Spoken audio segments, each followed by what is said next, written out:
first time we came here. Oh, Paimon remembers! Nahita's consciousness had been trapped by the doctor, but we followed the clues she left behind to help her. So much time has already passed since then, and it seems Sumeru's changing for the better now that Nahita's in charge, right? Paimon just hopes this peace will last a long time, and then Nahita won't have any more new problems to deal with. Yeah, guess you're right. We somehow always find ourselves right in the thick of it. Who knows what will happen next? Come to think of it, maybe it's all because of you. Maybe you're just a magnet for trouble. Huh? Me? Before Paimon ran into you, Paimon never ran into any trouble. At most, when she was super tired, Paimon got caught in some strange whirlpool and sucked out into sea. And even then, you fished Paimon out. Anyway, for Nahita's sake, maybe we should think about heading to our next destination for now. Ah, look who it is. Running into you in a place like this? I can see you two still love wandering around. Oh, it's Dia! Since when are we just wandering around? We're usually taking care of some serious business. Even though it may have nothing to do with our journey. But never mind that. What brings you here? I just finished a commission in the desert for a usual client of mine. Nothing too interesting. Just escorting a shipment of goods. I'm on my way to report back. That's when I saw you two all the way over there, chatting away. What were you two talking about anyway? Huh? You serious? Can't say I saw that coming. But you are travelers after all. I guess you'd never stay for too long in one place. Bumping into you like this will become a rarity. I'm starting to feel sad just thinking about it. Hey, how about I gather a few mercs to escort you two? What do you say? Thanks, but no need. Oh, Paimon had no clue you'd miss us so much. But don't worry, we'll come back to see everyone when we get a chance. Sounds good. All you need to do to get to Fontaine is cross this stretch of desert and navigate some waterways. Knowing you two, I'm sure it won't be anything you can't handle. So, when are you leaving? Oh, wait a sec. Paimon just remembered there are still a few dishes in Sumeru that Paimon hasn't tried yet. Now, where's that list Paimon made?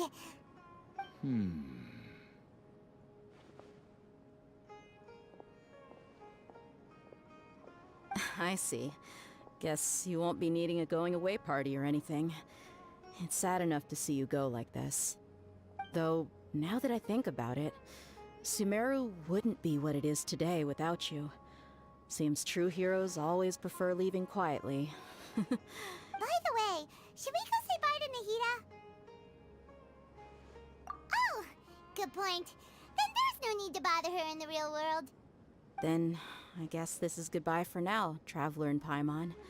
Whether as a client or a friend, you're always welcome to come find me. Goodbye, Dia. Bye-bye, Sumeru.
that sand and water, we finally made it!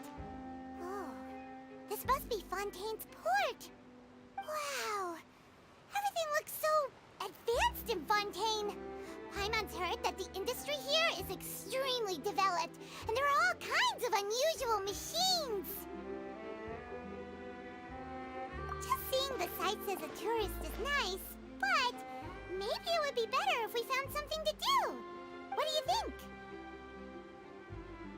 Good idea! Nahida gave us loads of useful information. Seeking out the Seven is probably still our best source for information at this point. Yeah, the more we can learn, the better. So, what do you think the Hydro Archon's like? Will we get along? Nahida said that she has a very unique personality, whatever that means. To learn about a nation's god, start with the nation's people. There seems to be some locals talking over there. Let's go see if we can join the party.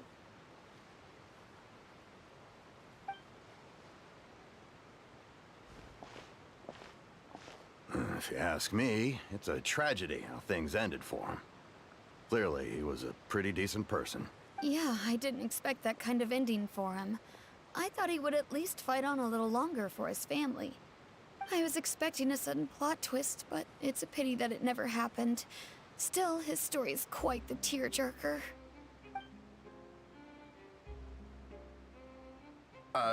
Excuse me. Can I help you too? I couldn't help but notice you standing here listening. Hi. We're travelers new to Fontaine, and we had something we wanted to ask, but you seemed to be really busy talking about some kind of play, so we didn't want to interrupt. Play? Oh, no. We're talking about something that really happened. In fact, it's a case that was just heard a few days ago. Really?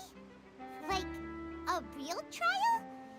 But the way you were talking about it and the words you used just now made it sound like some kind of story. Well, good tales are often based on true stories, aren't they? And what you see in reality may also be someone deliberately putting on an act while harboring ulterior motives. Whether something is true or not simply isn't that important.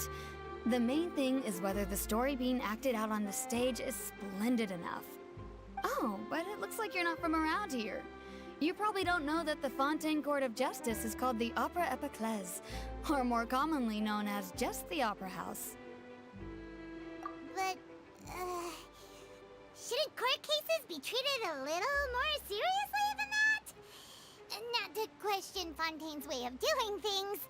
It's just that putting someone on trial is usually a very serious thing. No worries. Other visitors to Fontaine have wondered the same thing. You could say that we just don't want to waste the moving stories behind those cases. And as for your worries about whether the cases are treated with due reverence, we have the absolutely just and honorable Chief Justice Rubellite, as well as the Oratrice Mécanique d'Analyse Cardinal, a machine created by the Archon. Between the machine and the Chief Justice, false charges and injustice are a thing of the past now.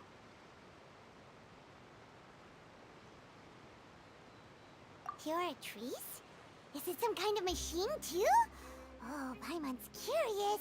We should check it out if we get the chance. Wait, Paimon almost forgot to ask you our question. Do you know what we should do if we want to meet the Hydro Archon? Oh, that's easy. Just go to the Opera House. Lady Farina practically lives there. You could definitely say it's her biggest passion. Huh. I think what they mean is that they wish to speak with the Archon personally. In that case, I'm afraid it's going to be a tad more difficult. You'll have to make an appointment well in advance, and it'll depend on whether or not she has any time slots available. Huh. Is the Hydro Archon super busy taking care of official stuff? Wait, didn't you say that she's always at the Opera House? No. Lady Farina seldom takes an interest with the nation's affairs. The reason it's difficult to make an appointment is simply because she's incredibly popular. That's right. After all, she is the Archon. Though she may tend to get a little dramatic from time to time, people can't get enough of her. Huh. First time Paimon's ever heard of an Archon being described that way before. Wait! Paimon kinda like a big celebrity here, right? Yeah, I suppose you could say that. Perhaps you could even say our mascot. Hang on. This is still Fontaine's Archon you're talking about. You should show some more respect. Yes, you're right. I guess I should at least try to be a little more respectful in front of visitors. Otherwise, I might get arrested and find myself face to face with Monsieur Rubellite.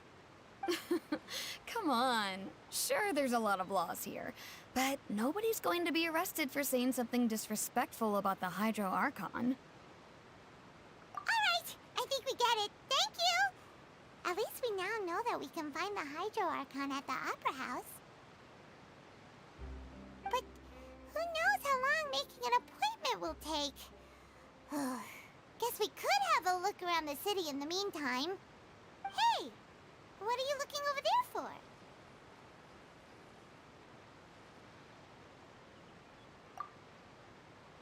Huh. Maybe something's the matter. She isn't going to jump into the water, is she? Maybe we better go check on her.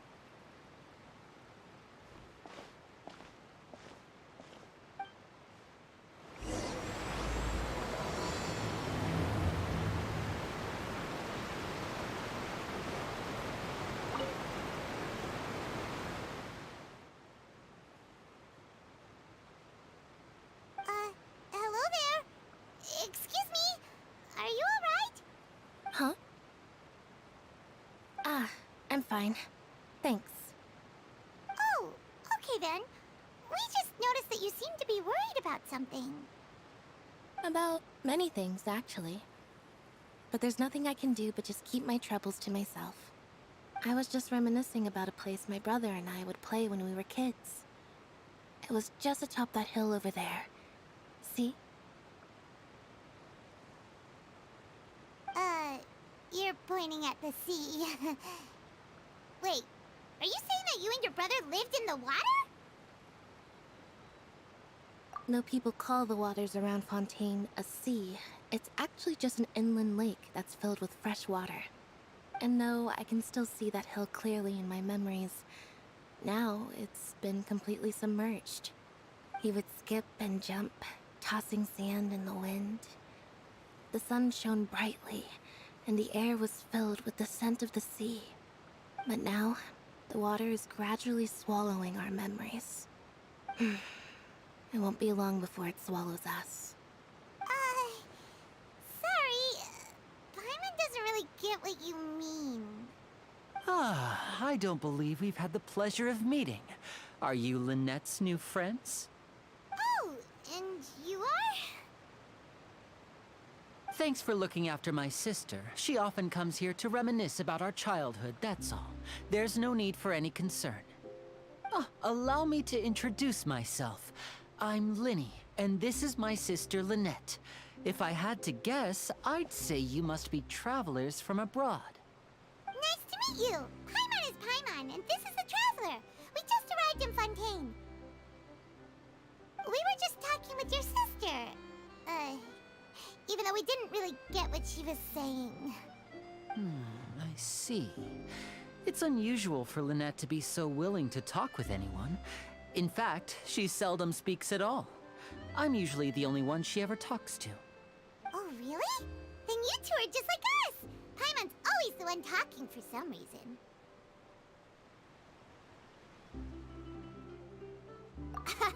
So that's how you think it is? I also think my brother can be too talkative at times. Seems you were right, Paimon. We are quite similar. So, what did Lynette mean just now when she said that the water is engulfing your memories, and that it won't be long before it engulfs you too? Oh, that. It's from a prophecy that's been circulating in Fontaine for some time now. Well, I suppose prophecy isn't exactly the right word, because that implies a certain amount of uncertainty. There's no doubt about what's happening in Fontaine now. Where to begin?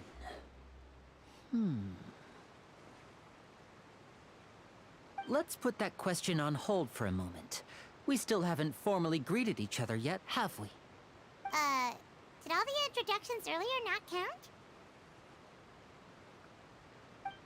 Hello, traveler.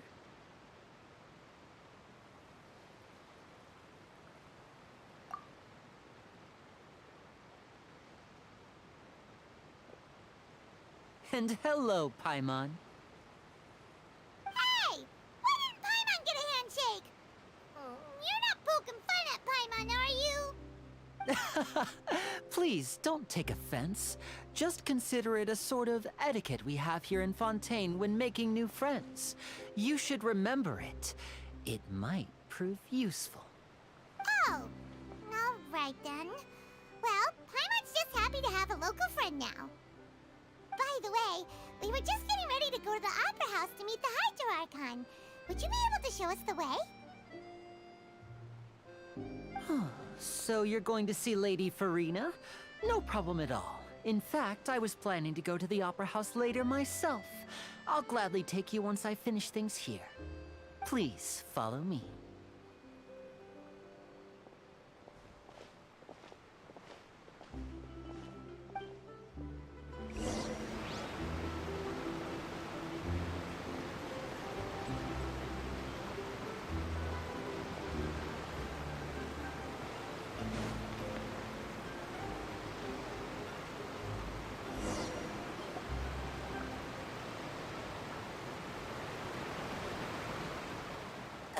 You said you were going to see Lady Farina? Well, it seems Lady Farina has come to see you.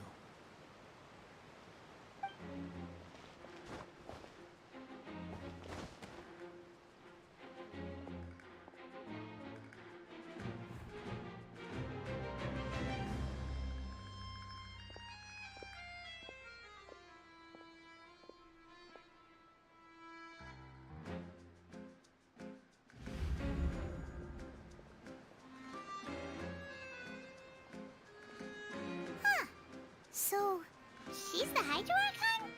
But how did she know we were looking for her? My dear people, rich and poor, those with cup in hand and those with nothing at all, raise your glasses in celebration. If you don't have one, then just raise your hand in lieu.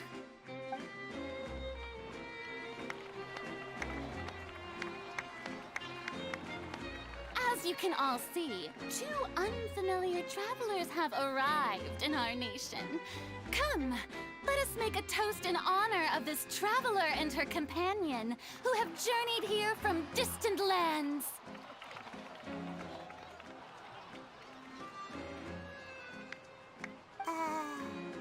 Is she talking about us?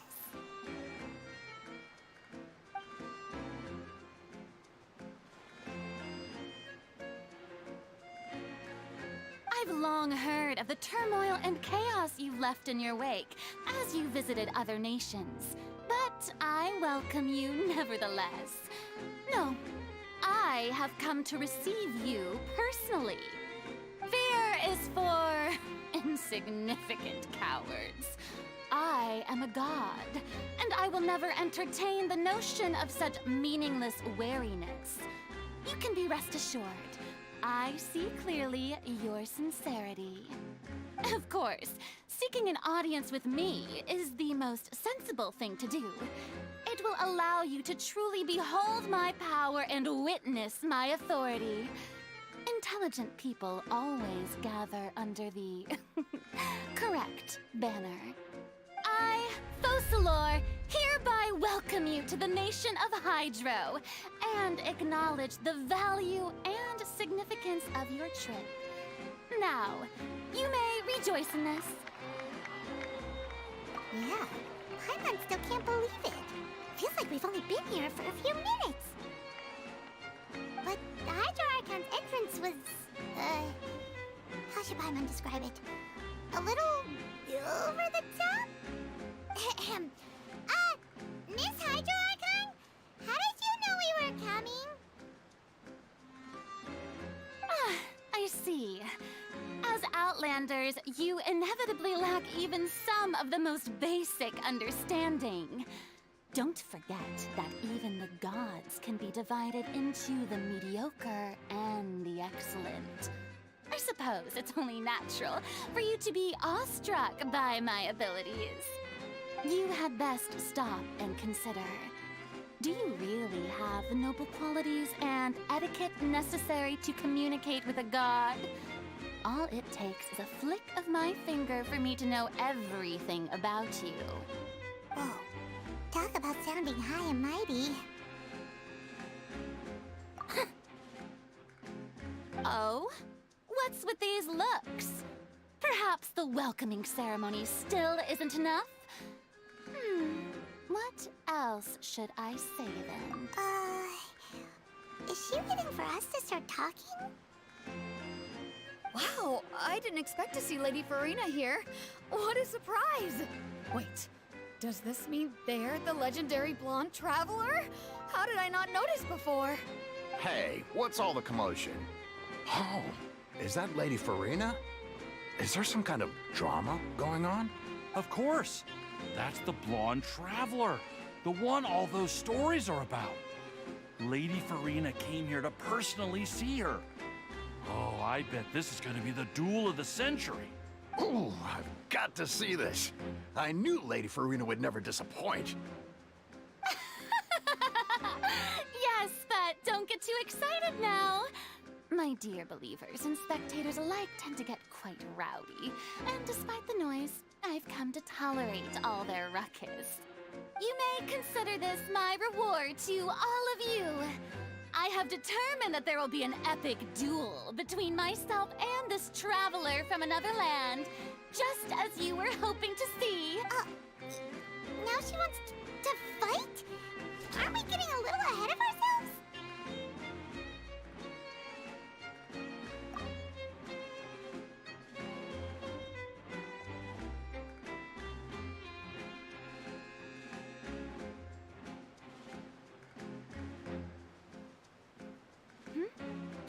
Are you not afraid?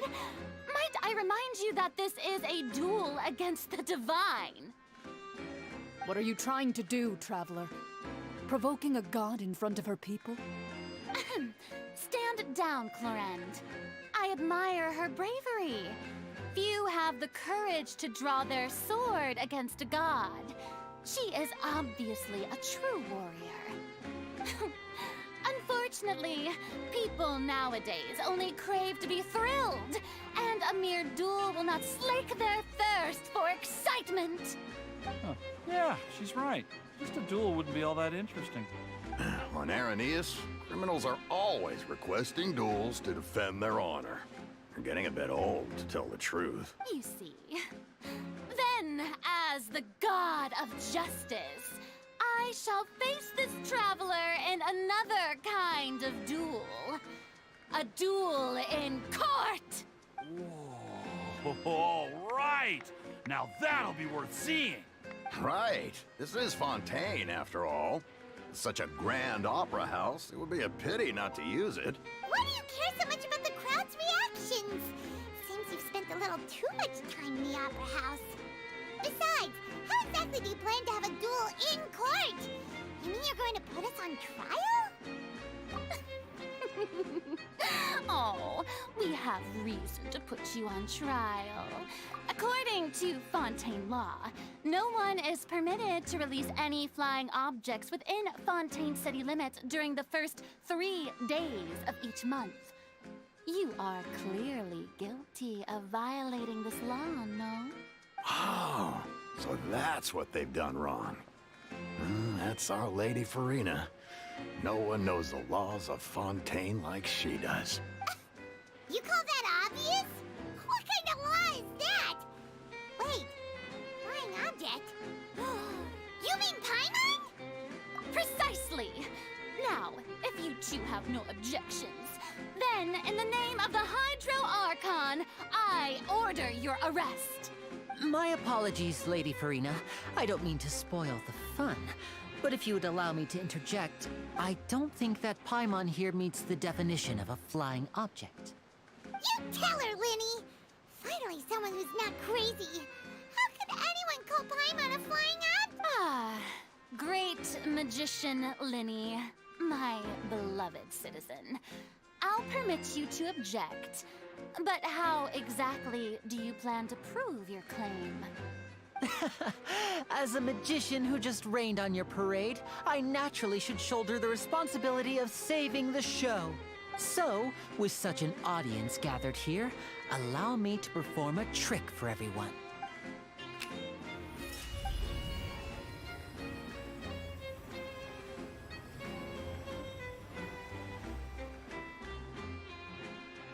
Ta-da! What's that on Paimon's back? Hey, when did you do that?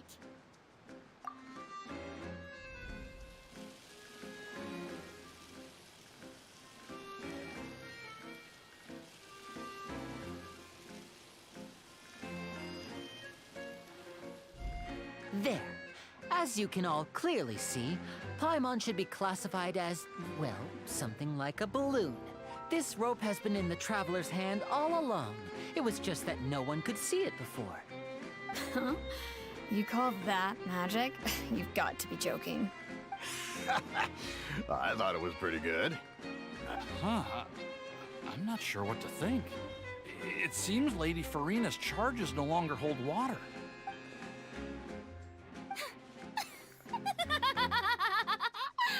Amusing. Very amusing, Linny. Just the sort of unexpected twist that I enjoy. With you here, today's performance can finally be called complete. Performance? You see all this as a performance? In which case, consider the matter of your trial resolved. The god of justice will not bring charges against an innocent person. But when there are valid grounds, I will not only judge travelers from abroad, but even the gods of other lands. I look forward to seeing your upcoming performance at the Opera House, Mr. Linny and Miss Lynette. That's enough for now. Toodaloo!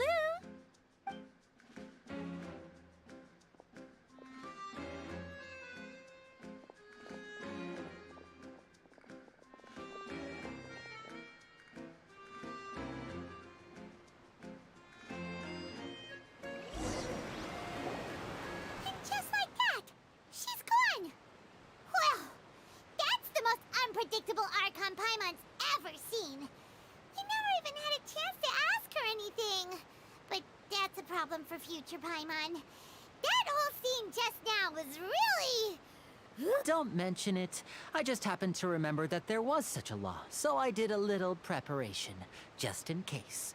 I didn't think it would actually come in handy. So, now do you see what kind of god Lady Farina is? She can be a bit confusing at times, but she is still amenable to reason. Anyway, Paimon had no idea you were a magician, Linny. It sounded like you'll be performing at the Opera House, right? I just know a few simple tricks I use to make a living. Lynette is my assistant. It will actually be my first time performing on the most prestigious stage in Fontaine, the Opera House. But isn't the Opera House where criminal trials are held in Fontaine? When there are no public trials being held, the Opera House hosts a variety of other performances. To the people of Fontaine, the line between a trial and a performance can be a little blurred. And speaking of performances, I would be remiss to forego this opportunity gifted by fate. Might I invite the two of you to see my performance? My brother's always excited to make new friends. Oh, sure. We don't really have anything to do now, and we wanted to go to the Opera House anyway. Splendid. In that case, why don't we go together? I'll show you the way. I just have something to take care of first. You really mean it? Then I'll take you up on your offer.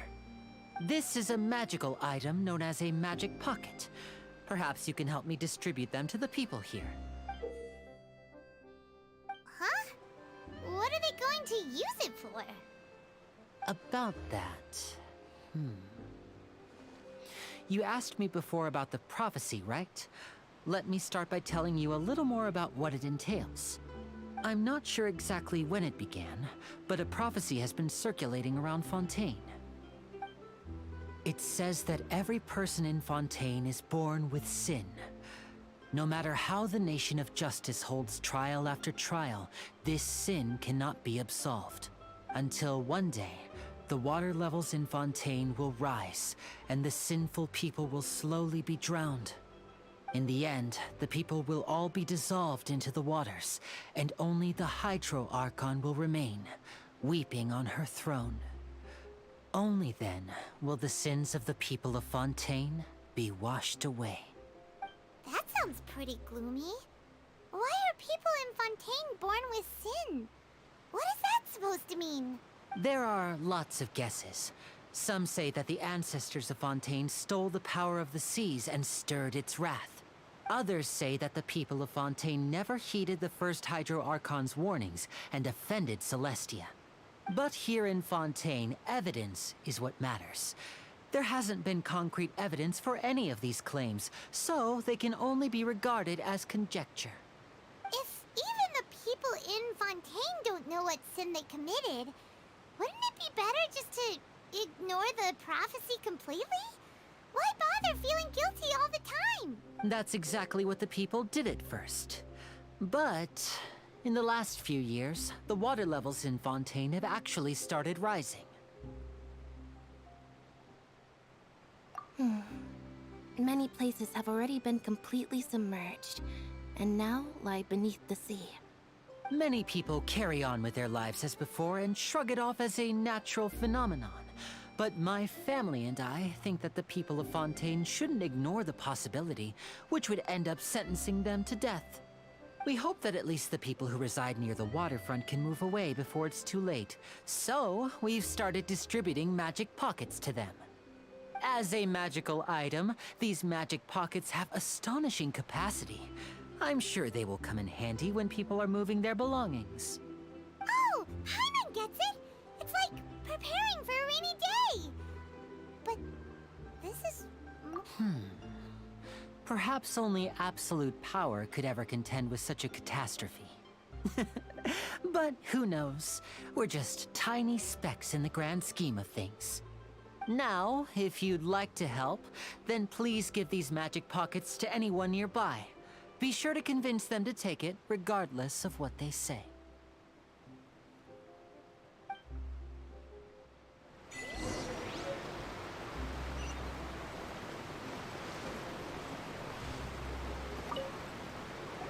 What's this? So you also believe in the prophecy. Keep it. I won't have any use for it. What? You mean you don't believe in the prophecy? No, I believe in the prophecy. But I also believe in another story. The story says that people once lived in the ocean. They were one with the ocean and couldn't live apart from it. But as time wore on, people desired to live on land and developed blood vessels, encapsulating the sea within their bodies. Thus could people set foot on land. So, if you ask me, when the water rises and takes us all, it'll be like we're going home. Oh, we hadn't heard that one before.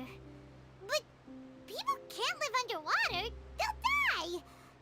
You should probably still take it.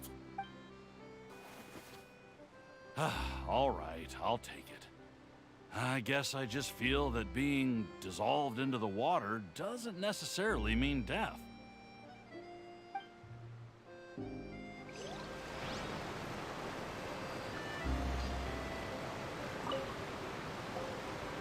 So you're the blonde traveler that everyone's been talking about. My apologies for not recognizing you. Oh, a magic pocket? Seems you really thought of everything. I guess it's better to prepare for the worst and hope for the best. Thanks. Please, also thank the magician on my behalf when...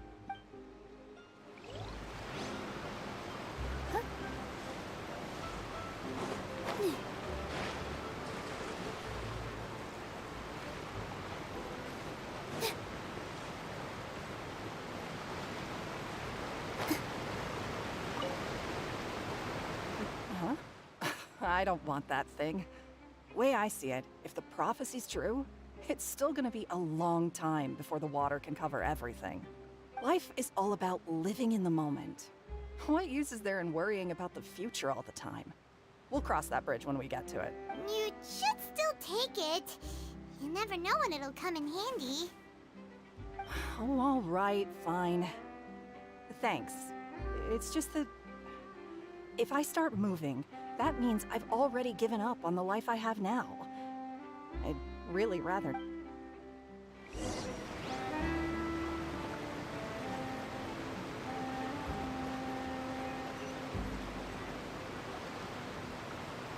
Oh? You already handed out all of the magic pockets? That was fast. So, what did people have to say? Yes, but that will change once disaster strikes. I know they'll change their minds, so it's only right to help them prepare. Is there anything else you need to do before we leave? Yes, one last thing. I have the magic pockets made by a workshop in the court of Fontaine. Since we're out and about, I was thinking about bringing him some more materials. So, you want to collect materials? Just tell us what the materials look like and we'll help. Oh, that would be much appreciated. We'll need some Romaritime flowers. I remember seeing them near the waterfront on the east side of the harbor. It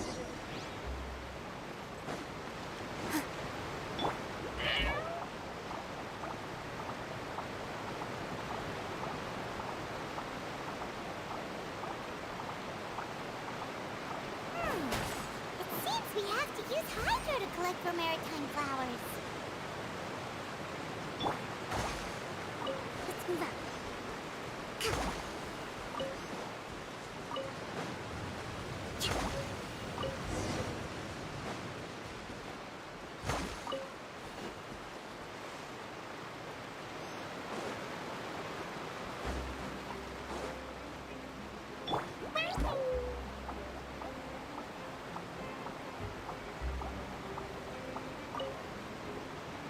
You made quick work of that. I can tell you're an experienced traveler. I've also finished collecting a few here. Maybe next time you'll feel like helping too, Lynette. No way. I'm in power-saving mode today. Otherwise, I fear I may not have any energy left for the performance at the Opera House. Fine. Though the performance is still a long way off. Now that we're finished here, we should get ready to head back to the Court of Fontaine. So, we're going to the Court of Fontaine before we head to the Opera House? Good. Paimon wants a tour of Fontaine's largest city and try...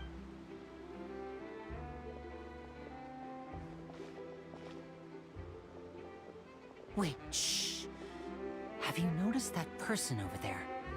The young girl. Huh? What's wrong with her? Paimon didn't notice anything. She's obviously a thief. Magicians and thieves practice similar methods. We divert attention, and a distracted audience is one that won't discover what you're really doing. Watch her movements carefully.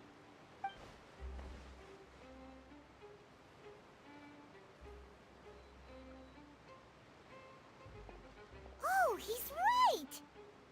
Shh, keep your voice down. We need to think of a way to catch her, but it seems she's very alert. Perhaps we should split up. You two can ride the lift over there and wait up top. I bet that'll be her escape route if she tries to run. All right, let's go.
the spot where Linny wanted us to wait. Oh, look! Isn't that her?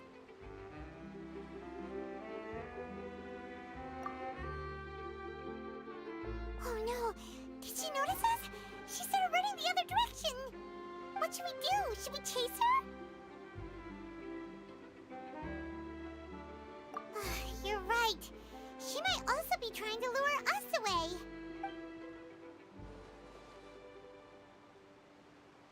Nothing's happened for a while now. Paimon wonders if Linny caught the thief.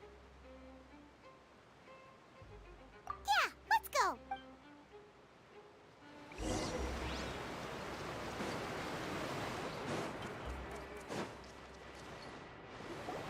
Are you sure that's all she took? You should check to make sure you're not missing anything else. No, that was all. Oh, I can't thank you enough. I didn't notice a thing earlier. Anyway, I should be going. Oh, were you returning what the thief had stolen? That's right. Pity I wasn't able to catch her. She distracted me by dropping the thing she stole on the ground. By the time I looked back, she was already gone. I saw the general direction she went, but Linny twisted his ankle, and I needed to make sure he was okay. Oh, did you get hurt, Linny? I'll be all right. It's just a twisted ankle, that's all.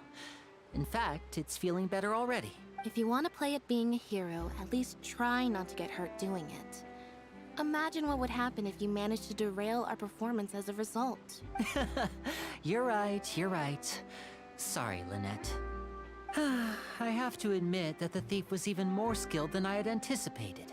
But at least we were able to get the stolen items back, so it wasn't a complete failure. What a slippery little thief! All right, let's put this little detour.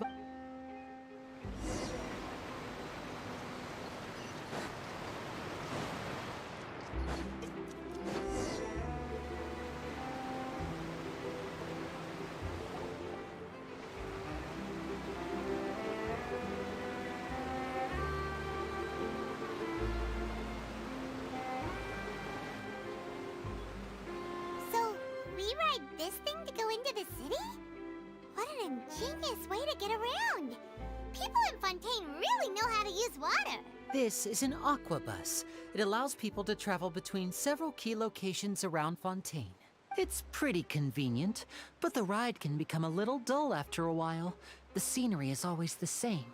That's why it's better to travel with friends. So you mean it's still boring even when I'm riding with you? No, that's not what I meant. It's just that, well, you don't really talk that much. Besides, it doesn't really feel like a real trip when it's just the two of us. It's the same as being at home. Whatever.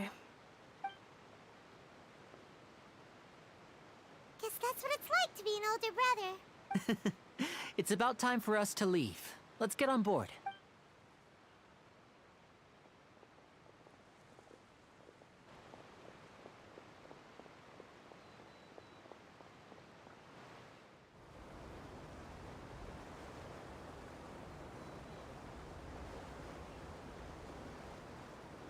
Oh, excuse me! Aren't you the great magician, Linny? And is it— Hello? I don't believe we've...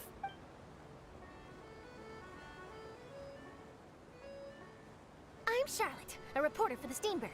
Nice to meet you. From the Steambird, huh? We've often relied on your paper to promote our performances. It's an honor to meet you. Wait, could that be the legendary traveler who's been making headline after headline in their journey across Tibet?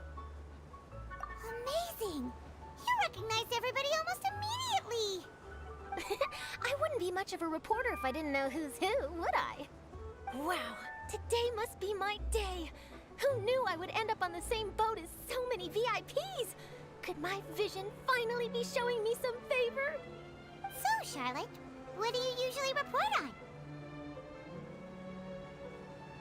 Well, when there isn't any breaking news, I mainly cover the trials at the Opera House. You can still manage to keep readers' attention as long as you tell things from a clever enough angle, even if it's the same old topics. For example, reporting on how a scammer once deceived vulnerable girls into relationships, or how a financial criminal was once so poor that they ate a single piece of bread for 5 days. That's fine and all, but what I'm really after is exclusive, sensational news pieces that could shake the country. These smaller stories are a waste of my talents. Oh, I just remembered. I've been following a case lately. Well, a series of cases, actually. You mean the serial disappearances of young women case? That's right! These stories are the talk of the town right now, and it's probably the most mysterious case we've ever seen. If I'm the first with a draft ready to publish when the case is finally cracked, and it's the headline story in the Steambird, oh, when that happens, I bet all the other reporters will shed tears of envy. I've already gathered all kinds of materials. I just can't wait for the truth to be revealed. So, what is the serial disappearances of young women case? You mean the culprit hasn't been found? That's right. The first missing girl case happened almost 20 years ago. And ever since, after a period of time, another girl disappears. What the cases have in common is that the girls are all of a similar age, and that they've all vanished without a trace. But the scariest part is that to this day, none of the girls have ever been found.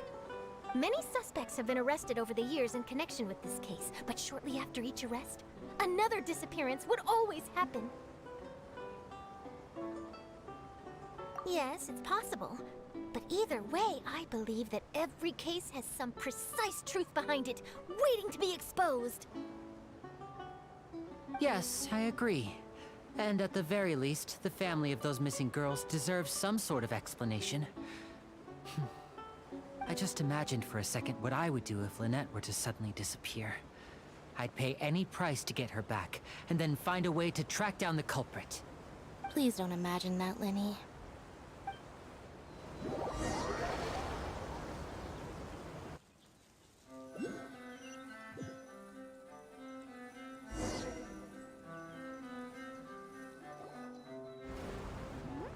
Hey, we're almost there! Look!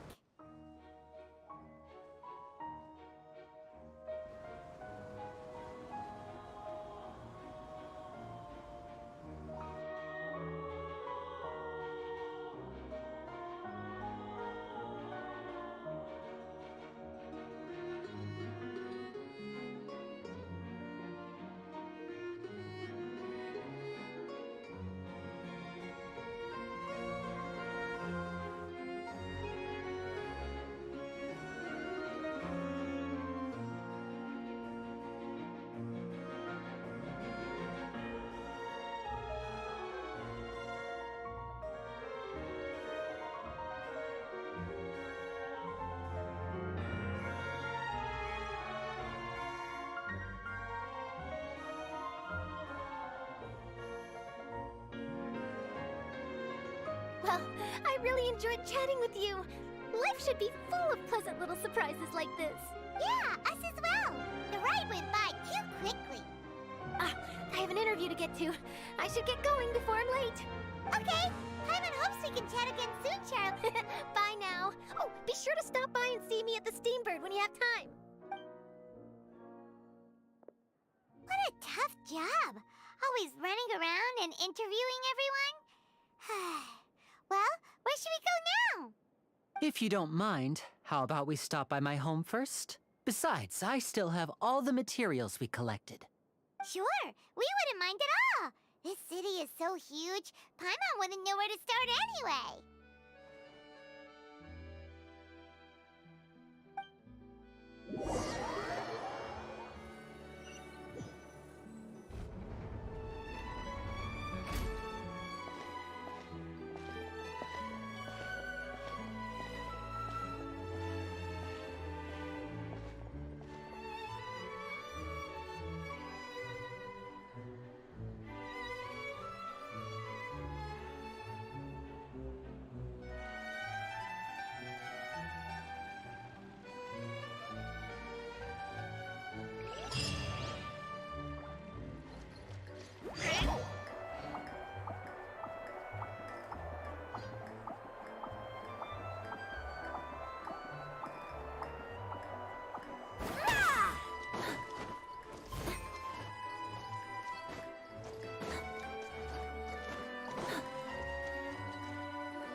This is our current abode.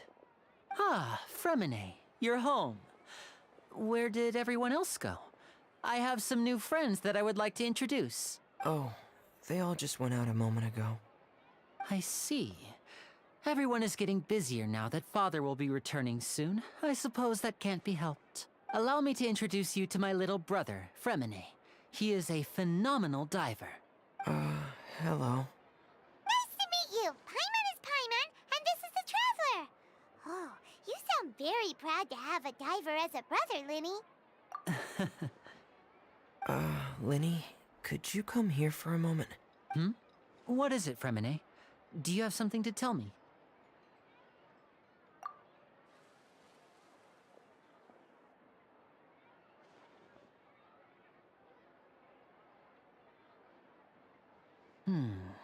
Okay, I see.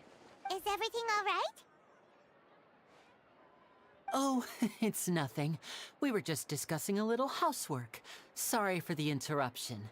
Oh, before I forget, the Traveler and I collected more materials to make magic pockets. Were you able to get any, Fremine? Yes, I went diving and gathered lots of materials. I was about to give them to you. That's our Fremine, always quick with the underwater work. All right, I'll take these to the workshop.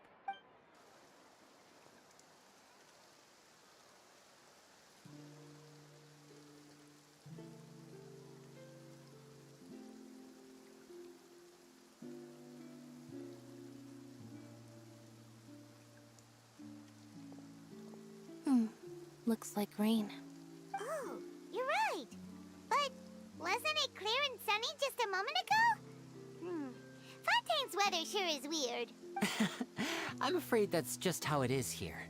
It often rains on days where there are trials being held in the Opera House, but don't worry, it'll clear up soon enough. What's wrong, Fremine? There's a legend about the rain that I tend to believe. It's said that a dragon of water once resided in Fontaine. Though we don't know where the dragon went, every time it weeps, the skies will cloud up and pour out rain.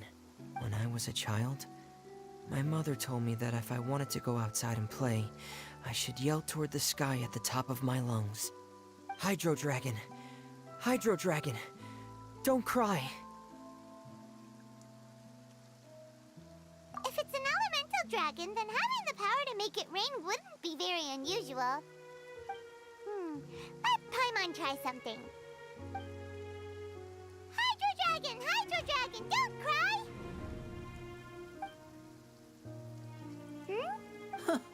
Doesn't seem to be of any use. It is just a legend after all. You know, you might be a more popular magician if you understood the concept of romanticism. Or could at least play along. Sorry. It might be because we've never met the Hydro Dragon. Perhaps it can't be comforted by the words of strangers.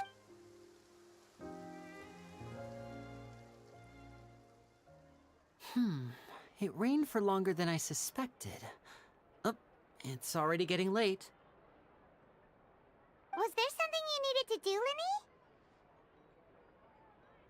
Yeah, some preparations for the show at the Opera House.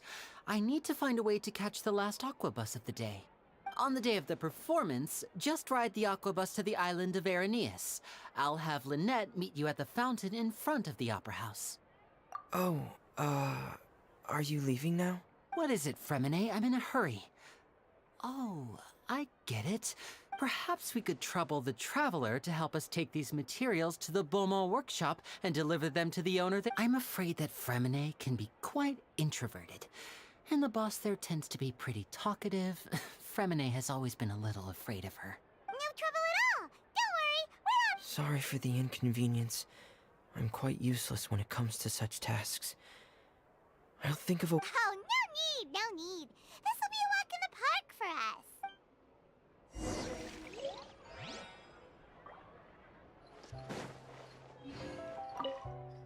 Thanks again, you two.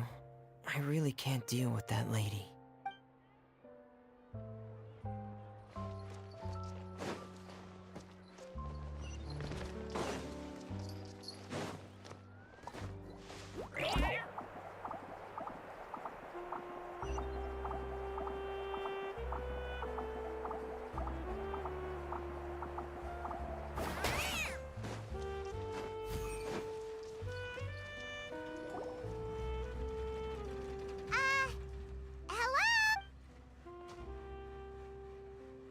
hello there. New customers? Looking to buy, or do you need something made? Or perhaps you're just looking for a chat. Oh no, we're just here to deliver some materials. Here they are. They're for making... Ah, these must be for Magic Pockets. I could tell right away. I've already made several orders worth now. No need. They've already prepaid several batches worth. When they told me what they'd be using them for, I even offered them a discount. But they insisted on paying the full amount, saying that I had a business to run. It seems both their hearts and their pockets are made of gold. Whoa. So, is Linny actually loaded? I can't say for sure, but who knows? Maybe there's good money to be made being a magician in Fontaine. Hey! Is this machine what you use to make stuff here? It looks really advanced. Why use your hands when a machine can do the work? It would be a waste not to use the latest technology. And wasting is a kind of crime. But where does a big machine like that get its power from? Well, it's a little complicated. I'm not sure I can put it in layman's terms for you, but basically, everything we usually use here in the city is powered by indemnitium. It's a type of energy that's produced from trials. Huh? How can trials produce energy? Well, I'm not completely sure of all the details myself, but basically, when a trial is in session, the Oratrice Mécanique d'Analyse Cardinale harvests people's belief in justice and converts it into energy to be used all around Fontaine. So that's what its other function is? Paimon heard that the Oratrice was created by the Archon to make judgments, but Paimon still doesn't get it. How could something unreliable like people's beliefs be turned into a stable power source for these machines? Oh, yeah! So that means the Hydro Archon relies on the machine to take the energy created by belief and turn it into power for all of Fontaine, right? Even though I've never heard anyone really put it that way before, it sounds like it makes sense. Besides indemnitium, we have another type of energy called pneumosia. It isn't produced by the power of the Archon, but it is unstable by nature. Even now, it still cannot be widely used by civilians. I thought I'd find you hard at work, but here you are chatting the day away. Since you're already talking, I'm sure you wouldn't mind a few words with me. You again? Didn't I already promise you that I'd have the more I owe to Confrérie of Cabriere by next month? Why are you hounding me now? Yeah, but how do we know that you won't go running off by the end of this month? I want 50% today. Wait, no, 70%. Huh? You... Seems business isn't so great for the workshop. We've already finished our job and delivered the materials. Maybe now's a good time to leave? Hey, hold on. Before you go around trying to collect payments, why don't you settle your own debts first? If Confrérie of Cabriere wants to poach clients from Northland Bank, that's fine. But I'm afraid you still owe the bank a hefty sum of mora. So why don't we work things out between us first, before you get back to your little conversation here? You're from Northland Bank. But we said we'll pay everything we owe next month. Why are you hounding me now? Traveler, Paimon! I didn't think I'd run into you here in Fontaine. What are the chances? We're surprised to see you too! What are you doing here in Fontaine? You didn't want to stay in Snezhnaya? Long story short, I've already been in Fontaine for some time now, and honestly, things have been pretty boring. But it seems that fate brought our paths together today. Not only will I have some good friends here now, but ones who always seem to find trouble. Either way you look at it, it seems things are going to get a lot more interesting now. Pretty sure we'd want to avoid anything that you'd find interesting. Besides, our trip here has gone pretty well so far, right, Traveler?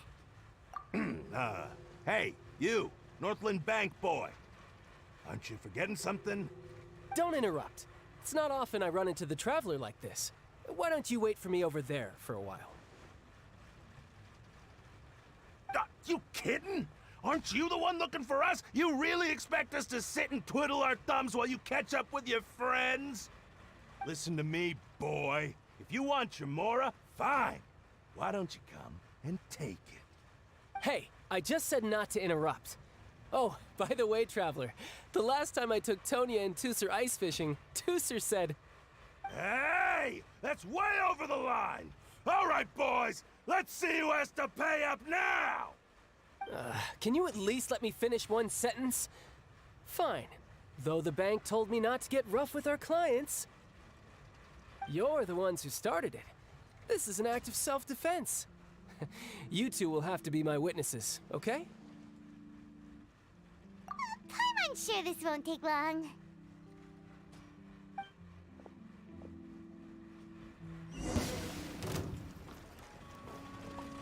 You can run, but you can't hide.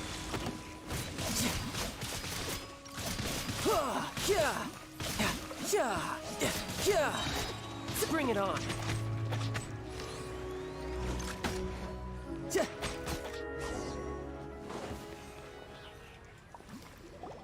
Oh, what's your deal, Brad? How are you so strong if you're just a staffer from Snezhnaya's Northland Bank? Wait, don't tell me you're... Oh, now you notice. It's a little late, don't you think? Just make sure you understand that you don't mess with Northland Bank. Got it?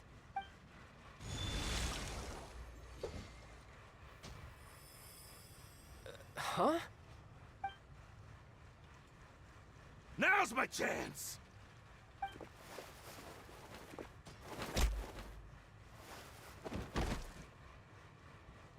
Huh. That was weird.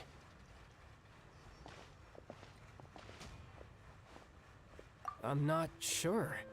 It's as if I suddenly lost control of my hydro powers when I needed them. Maybe there's something wrong with my vision? Strange. How could that happen? First time Paimon's ever heard of someone losing control of their vision. Never mind. It doesn't matter. If I want to stay sharp, I shouldn't be relying too much on my vision anyway.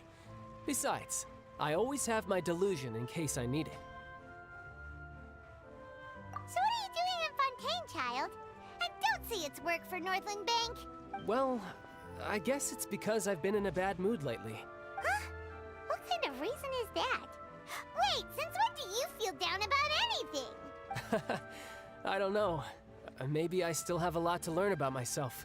But recently, there seems to be some sort of restless power stirring inside of me. And I don't know why, but every now and then I feel like I'm in a terrible mood. Maybe you losing control of your vision just now is connected with that power you're feeling inside. That is a possibility. I can't remember if I ever mentioned it before, but when I was 14, I fell into some unknown abyss. It was during that time I learned nearly all of my abilities. The one who took me under her wing and taught me was named Skirk. She was always quiet and very mysterious. Nobody knew where she came from or what she had been through, and she was always very strict when teaching me combat techniques. One time, I asked her why she was willing to take me on as an apprentice. From what I could make of her answer, it was because I had awakened it, and traces of it remained on me. She said that all my combat training would be useful in the future. But what is it? What did you awaken? She never explained that. But my guess is that it's related to a dream I saw when I had just fallen into that abyss. In my dream, I was in the deepest depths of the sea, and the boundless seabed was all around me. But in front of me appeared a whale that was so massive, I felt like I couldn't breathe. A whale? Oh, that sounds familiar! When we fought against you before, you summoned a huge whale that seemed to leap at us. Is that the one? That's just an abstract form of a whale that I create using my elemental powers. It takes that shape because the scene I dreamt of the whale has always been stuck in my mind. I'll never forget it. So you used the whale as inspiration for one of your moves? Huh. Seems a little twisted to Paimon. So why don't you just go ask your master? Maybe she knows the answer. You make it sound so easy. Ever since the incident I experienced there, I've never stopped searching for Master Skirk and that unknown abyss. But it's been years now, and I've still found nothing. There isn't even a trace of the place where I remember falling into the abyss. Oh, it sounds like some kind of ghost story. Yeah, I'm out of leads at this point, but there's nothing more I can do. It seems that strange encounters in this world tend to be elusive like that. Oh, Seems the time really flies when I'm talking with you. I just remembered I have somewhere else I need to be, so I should get going. What? More work for the Northland Bank? No, it's more of a personal appointment. Lately, I've been sparring with some of Fontaine's official champion duelists whenever I'm feeling bored. Official champion duelists? You mean it's their job to duel? Yep. In Fontaine, before a criminal goes to court, they're given one chance to defend their honor by requesting a duel with an official champion duelist. The champion duelists are all-powerful fighters selected from among the nation's best. And the duel itself is a no-holds-barred fight with no specified stopping point. So engaging in such a duel is regarded as a symbol of defending your honor. If a criminal manages to win the duel, they'll be acquitted. But if they lose, they'll have and the worst-case scenario is that you're simply killed in the duel. Though it's rumored that Fontaine has a death penalty, from what I can tell, no one has ever been officially sentenced to death. So really, the only people who opt to duel are those who have suffered a grave injustice in being accused, or those who greatly value their honor. So, do many people actually get out of their trials by winning the duel? Apparently, it's exceedingly rare for anyone to actually win. Fontaine probably enacted this system as a way to show that the nation respects the honor of its citizens. Besides, none of the champion duelists are to be trifled with, which is exactly why I was itching to face them as soon as I got to Fontaine. Apparently, the one I'm meeting today, Clorinde, is the strongest of the champion duelists. I had been asking her for some time before she finally agreed to face me today. Well, that's child for ya. Paimon feels like we heard that name somewhere before. Oh, before I forget, I want you to have this. Huh? Your vision? You're seriously just giving it away? I'm just worried that it could become uncontrollable again. I'd be pretty upset if it got in the way of my duel, so I think I'll be better off without it for now. Besides, I just need you to hold on to it for a short while. I'll come retrieve it when I have some time later. Paimon knows what you're up to. You just want an excuse to come talk to us again, don't you? Whatever gave you that idea? I'll be in touch later. That sneaky guy. He said he's been feeling down lately, but he seemed the same as ever to Well, since we don't have much to do for now, we might as well walk around and see the city before Lenny's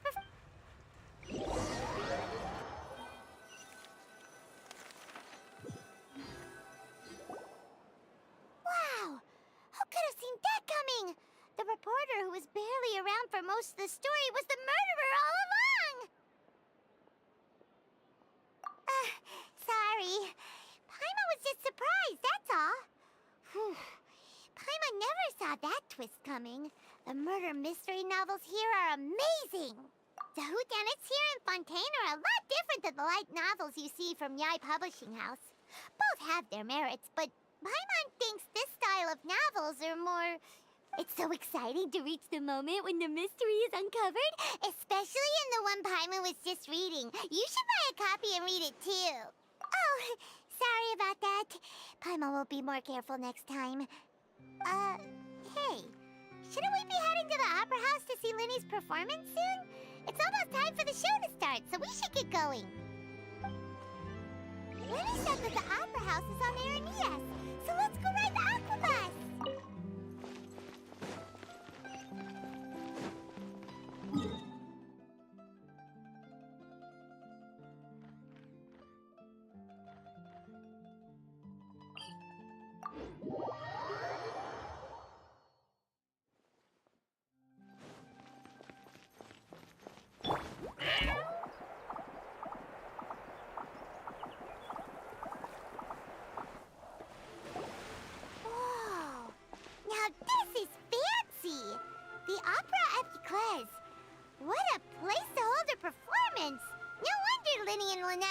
Forward to it. Huh. Looks like there's a lot of people standing around the fountain up ahead. Oh, Archon, please bless us with a bright and healthy child.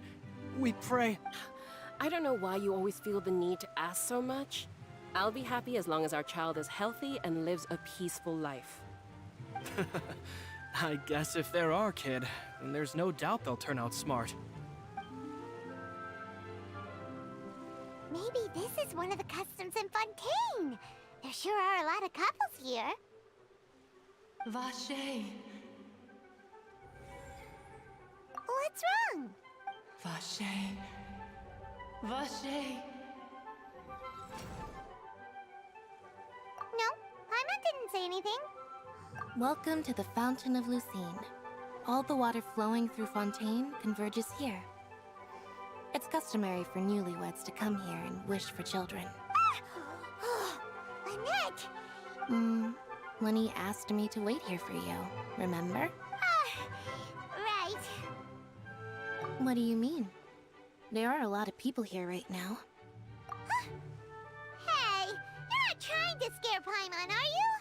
Besides, it's the middle of the day. It's not the time for eerie... I see. I might be able to tell you something that could help explain the voice you heard. In fact, you might not be imagining things at all. I suspect that what you heard is a result of your hypersensitivity to the hydro element. Others in my family have had similar experiences. It's because of her sensitivity to the hydro element?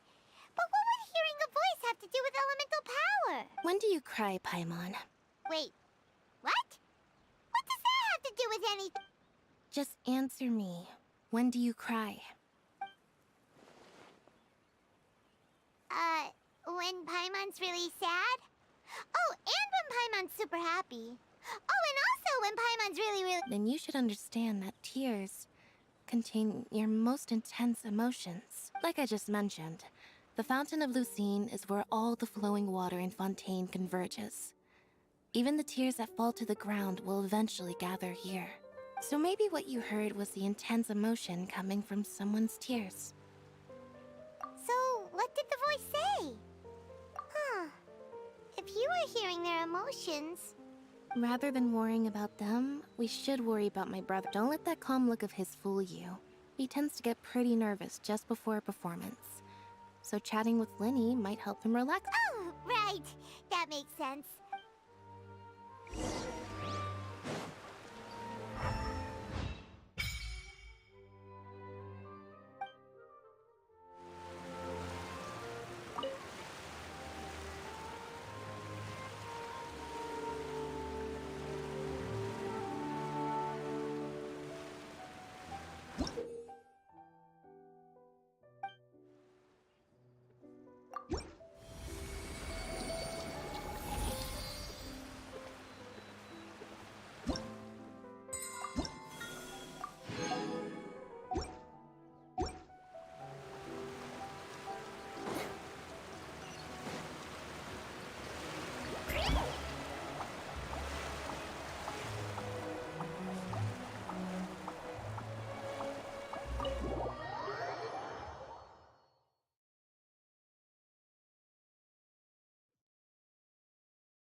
Traveler and Paimon, good to see you. I knew you two would come. Are you kidding? We wouldn't miss it for the world. We've been looking forward to it. I can tell, judging by how early you've arrived, but you're actually right on time. The audience still hasn't started entering the venue yet, which means now is the perfect chance for us to take you to the best seats in the house. Wait just a moment, I'll fetch the tickets.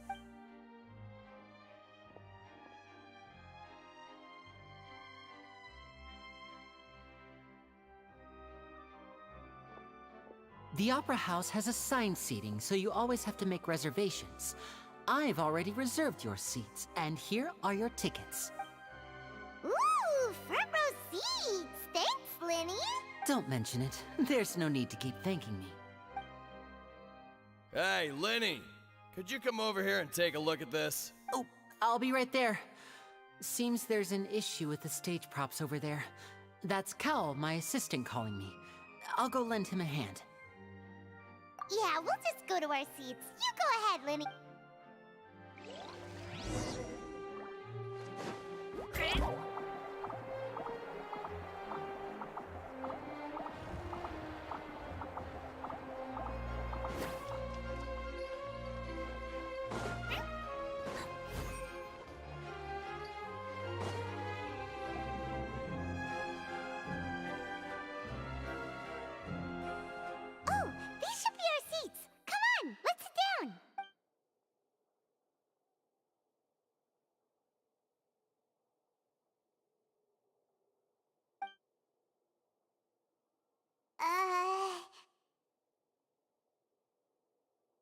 Hey,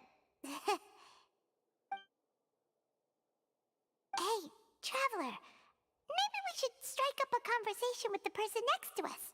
Since we're sitting together and the rest of the place is practically empty still, it's kinda awkward if we don't say anything. Oh, you little...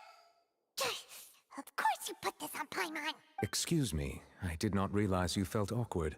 I am terribly sorry. I would be perfectly happy to chat with you if that is what you would like.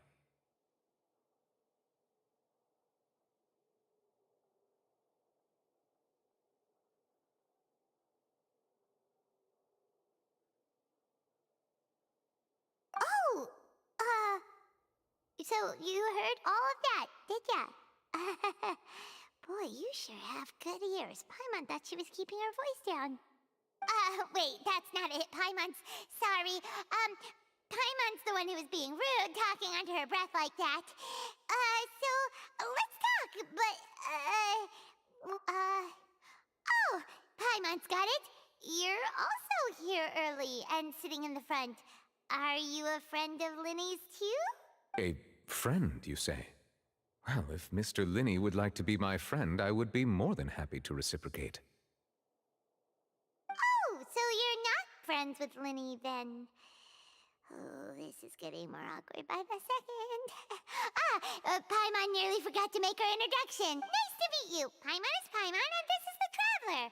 We just arrived in Fontaine. It is an honor to meet you two. I have heard of your deeds across Tevat. And as required by proper etiquette, I will also introduce myself. I am... Oh, Monsieur Nervillet. What an honor it is to have you here to see my show. Ah, Mr. Linney. I should say it is in fact an honor for me to see your performance in person. Wait, Nervillet? Could he be... I saw you all chatting just now, but it seems you still don't know who Monsieur Nervillet is. Allow me to introduce you to Fontaine's Chief Justice. That seat is always reserved for him. It wouldn't be too much to say that he's the symbol of justice and honesty here in Fontaine. Whoa! Sorry for being so rude just now. Paimon had no idea you were such an important person. No offense taken. Being Chief Justice is merely what I do for work. Nearly every person has their usual reserved seat, so I'm not so special, really. And by the way, I should probably let you know, even though I would prefer not to, there's someone sitting up there in the VIP seats that has been striking a pose for quite a while now.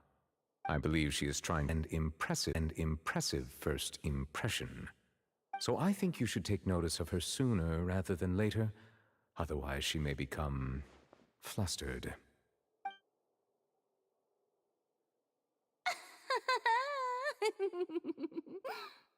Huh? Oh, it's Farina, the Hydro Archon. Huh. She sure has a smug and satisfied look on her face. Guess she has no idea that you saw right through her act. Very good. That is for the best. No need to pay her any more attention. We may now enjoy the show. Huh? So is this what things are like between the Chief Justice and the Hydro Archon? All right, please wait just a moment longer. I've pretty much finished my preparations, and the performance will start as soon as the audience has made their way to their seats. Yay! The show's finally about to start! Paimon can hardly wait!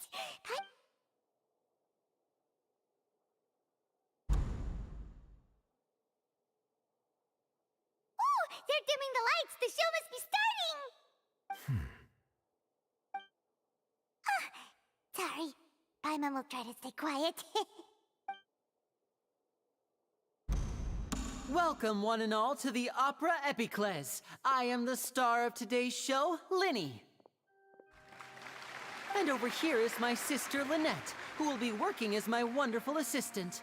Please, let's give her a warm welcome. Hello, everyone. I know she may seem to be a little sleepy right now, but that's just a sign that she's nervous. Whatever. Now, some of you may be thinking, two vision holders who can freely manipulate elemental powers performing magic is not true magic at all. So, I would like to take a moment to assure you that elemental powers will have nothing to do with what you will witness on the stage today.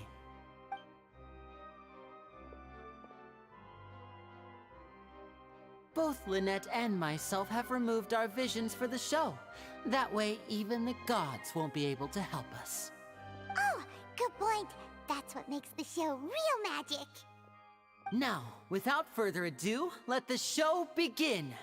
Lynette will now exit the stage to make some preparations. I know you might miss her, but don't worry. She'll be coming right back on stage momentarily. Perhaps in an unexpected way. I'm sure she'll be stealing the spotlight soon enough. Oh, and before I forget, there's one more thing I should say. You never know what can happen in the blink of an eye. A magician's greatest skill is making things disappear or appear. The possibilities are endless.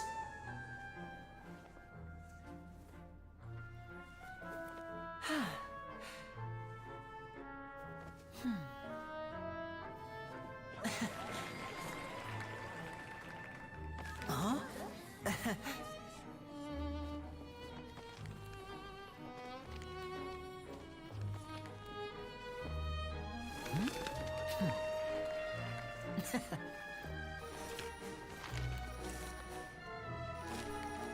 But this isn't what you came for. These little tricks, you've seen them all before. So it's time for something truly extraordinary, don't you think? This one's a little tricky.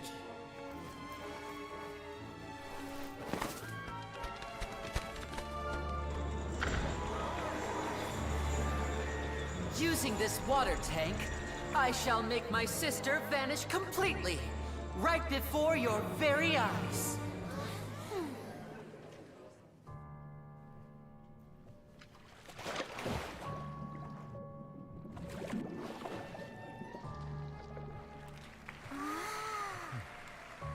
It's actually quite simple. She'll just turn into air bubbles and float right out of the top.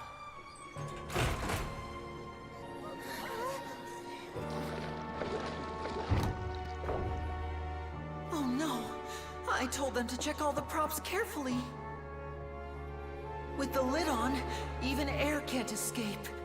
An amateur magician would be getting very nervous right around now. Luckily, it's me on stage, so let me show you what a true virtuoso can do.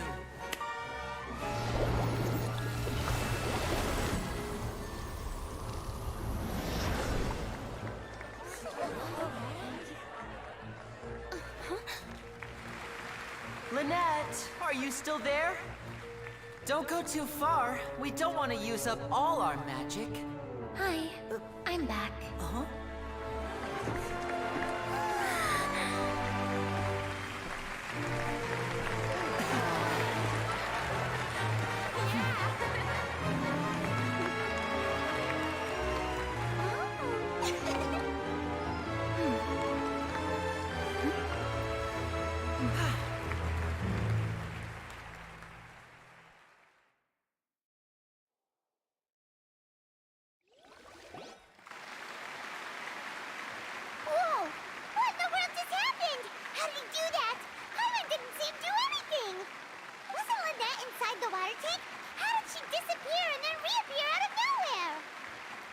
If we could see easily through his tricks, then that would mean that his skills are still lacking. To appreciate magic, you should focus on the show happening on stage, rather than getting caught up in trying to see that which has been intentionally hidden. Guess you're right. Paimon couldn't believe her eyes when Lynette reappeared. Amazing! Thank you everyone. I'm glad you enjoyed that performance, but our magical journey has only just begun.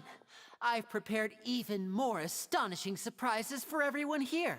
The magic of transformation and disappearance can go far beyond what you've just seen.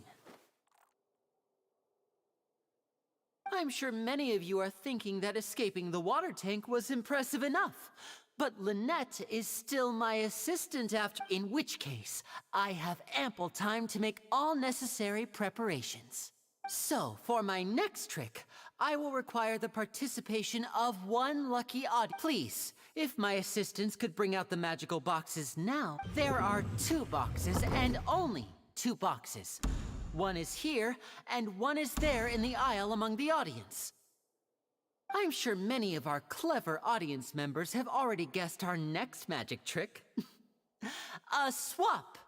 Our lucky audience member and I will each enter a magic box. After 1 minute, we will each emerge from the opposite box. Now please, everyone pay very close attention to the box you see here. Don't give me any chance to make a move. Wow, how's he gonna do this? Hey, do you think this is all magic tricks, or does Lenny have actual superpowers? The lucky audience member will be generated by this random number selector. It selects numbers entirely at random. Even I don't know who will be chosen to participate. Now then, let's begin. Let me see. Oh, row 7, seat 3. Congratulations! You now have the chance to experience magic firsthand for an entire minute. Please, come forward. My assistant will take you I'm sorry, it might be a little cramped inside, but no need to feel nervous. We've carefully arranged everything for you to be as comfortable as possible. You don't need to do anything, but no matter what strange things may happen, if the magic is interrupted, who knows where you might end up. You might even find yourself in the Fortress of Meropide. Oh, okay. All right. Before I enter the magic box, there is one more thing I need to ask the audience to do. Could you all give me a countdown like this? 60, 59, 58. Just keep counting down. You can go a little faster or slower if you like. I won't be able to see anything in the pitch black box, so I'll be relying on your voices to know when time is up. Oh, and no tricks now. If you quickly count from 60 in just 30 seconds, then I'll be in a tough spot. Ooh, Paimon kinda wants to count faster after you— No, that won't do. I can see it in your eyes. You still can't be trusted. Come on, repeat after me. 60, 59, 58. 60, 59, 58! That's right, perfect. Keep it going. All right, I'll see you all on the other side once you— 54, 53, 50. Why aren't you counting, Rubellite? I am counting in my head. I think things are exciting enough in here as it is. Merely a consequence of my identity and personality. Do not worry about me. Just enjoy the show. Oh, all right. You look so serious that Paimon thought you might be feeling uncomfortable or something. 40, 39. Mr. Lenny, are you all right in there? Is everything— Yes, I'm fine. I'm just double-checking the direction of the magic. It would be a disaster if we get sent to the wrong places. For example— Even though he's saying that, Lenny doesn't seem nervous at all. Ah, what was that noise? Did you hear it too? Not sure. Anyway, it doesn't seem like anyone's worried about it. 25! 20! What's wrong, Mr. Lenny? I can still hear you moving in there. I seem to have accidentally knocked over a decoration. I'm trying to fix it, but it's pitch black in here. I can't tell left from right. Never mind the decorations. There's no time for that. The show is what's important. No, that's unacceptable. I want my show to be perfect. Don't worry, we still have 20 seconds. Hear them counting? 19! It seems things aren't quite going as planned. It feels like you're all starting to count faster, but that's all right. I know it can be 10 seconds and change is— 10! Almost there now. 8! Swapping 2 people is harder work than you might think. Even a master magician like me can't guarantee I'll get it right the first time. Hey, wait! Is this the back one? I can't tell. They both look the same inside. Huh? No, that's not it. I'll try again. 7! Hey, slow down! Honestly! 5! 4! 3! Whoops! That doesn't count! 0!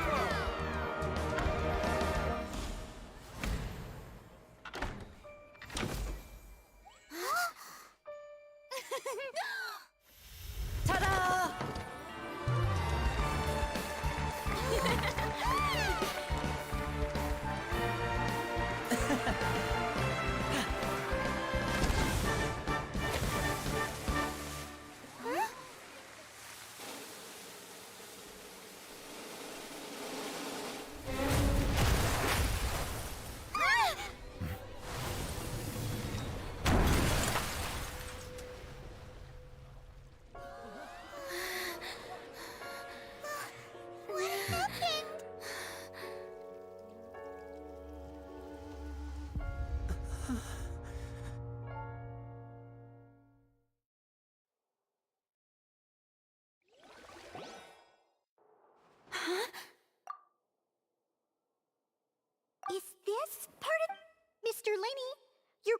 use magic to fix the stage now, right?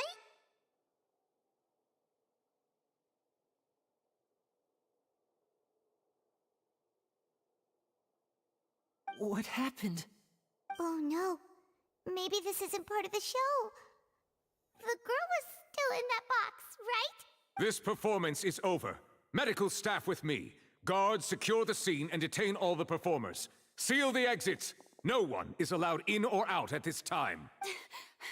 Yes, that's right. If this was just an accident, then we must investigate the cause. But if this was all part of some scheme, then those No need to be alarmed, you two. We'll get to the bottom of this soon enough.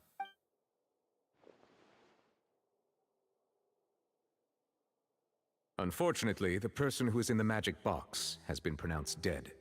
His name was Cowell, one of the assistants in Linny's magic troupe. Apparently, the fireworks on stage ignited the ropes that were suspending the water tank, which then caused the tank to fall onto the stage.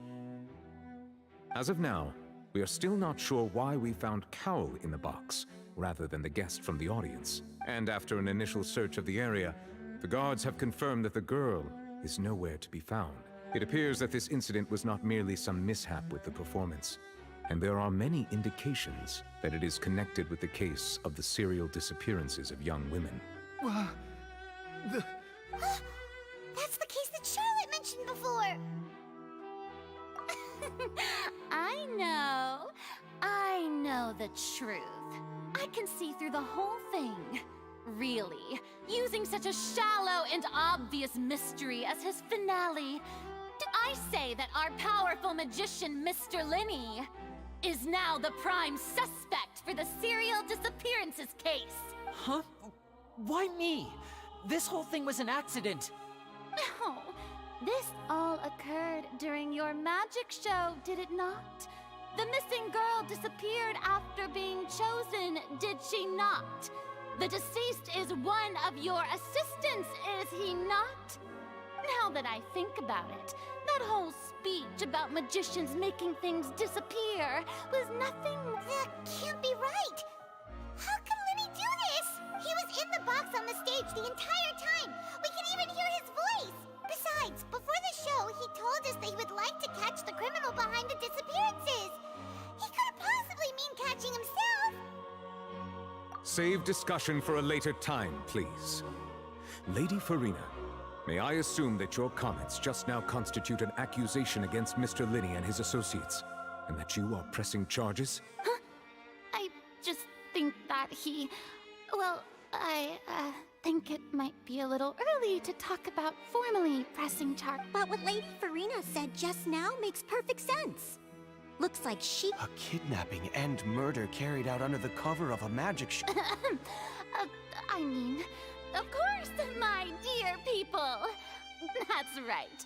I mean you, traveler. You'll support Linny, won't you? After all, he was the one who helped you the first time we... Then there's no problem at all. You know, the Traveler and I already had a duel the first time we met. But with Linny's help, our little duel ended in a draw. But draws really are the most boring possible. So, no more draws. Between the two of us, there must be a clear winner and loser. And what better place to hold such a riveting showdown and decide the true victor than here, on the grandest of stages, the opera... It wasn't a draw. She obviously lost last time. I understand. Charges have now been pressed, and as such, a trial is in order. Well, Traveler, seems Lady Farina has set you in her sights. But putting her dramatic rhetoric aside for a moment, I would like to ask you, are you willing to act as Mr. Linny's attorney and defend him in this case? Very well. The trial will be held a day from now in the Opera House. Both sides may investigate the scene to build their cases and search for the truth. Linny and his troupe are all potential suspects and shall remain within the Opera House. The audience may begin to leave in an orderly fashion once they have been cleared by the guards. A day isn't that long. Let's see what kind of case this big-shot outlander can build in such a short amount of time. I'm really quite...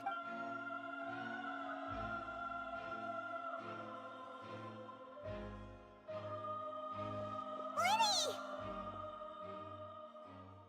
Sorry about everything that happened just now. Were you frightened? Of course! Who wouldn't be scared after witnessing an accident like that? Yeah, I'm a little shaken up myself. How could this... I know you already claimed that you would defend me, but now it's just us talking. Tell me, do you think I could possibly be the murderer? Good to hear. Thank you so much for trusting me. I'm sure everyone sees me as the biggest suspect at this point. But if you ask me, the whole thing is mysteries layered upon mysteries, such that all that's left... I don't know whether what happened there on the stage was purely an accident or not.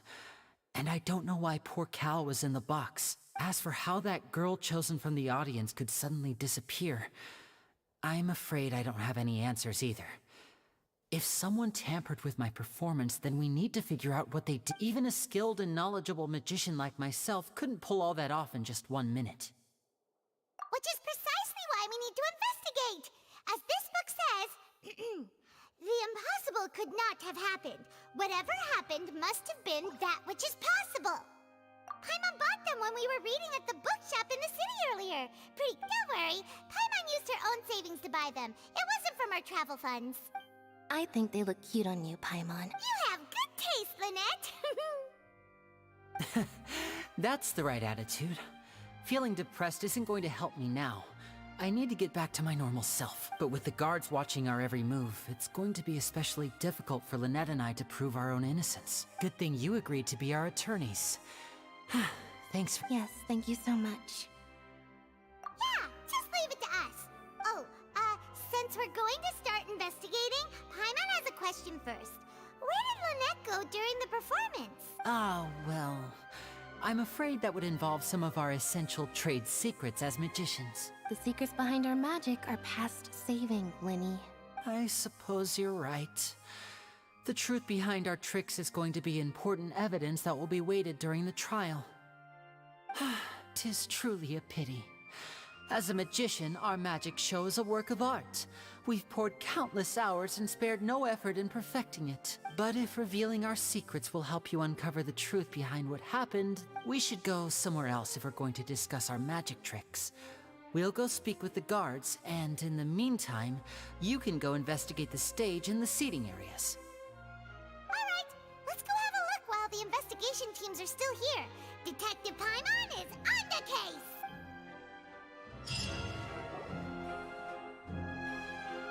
Hello, officer. How's the investigation going? I see. You must be the traveler that Lady Farina mentioned. Listen, I'll be perfectly honest with you.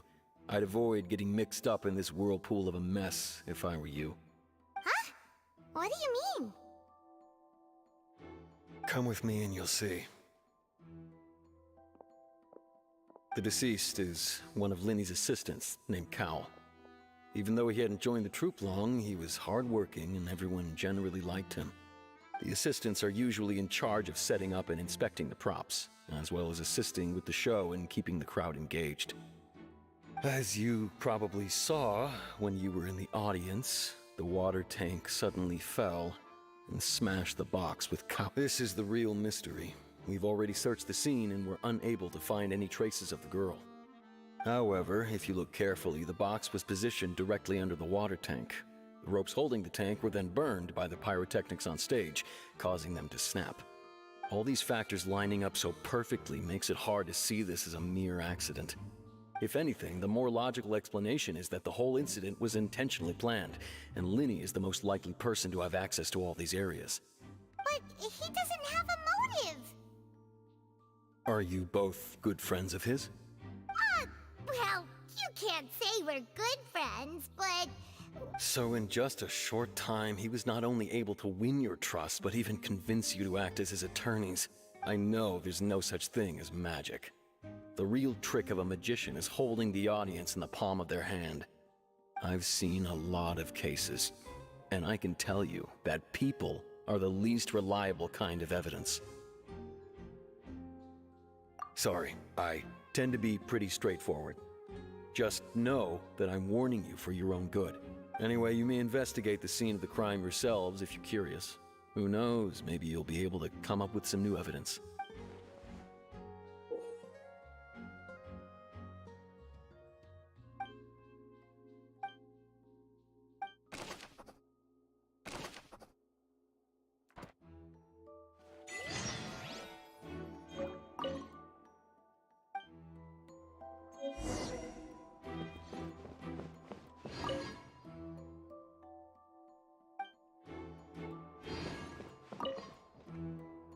Go ahead, have a look around.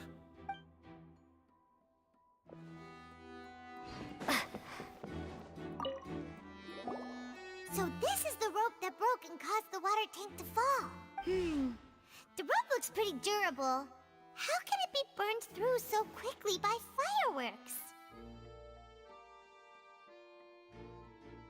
Why are you suddenly so serious, Traveler?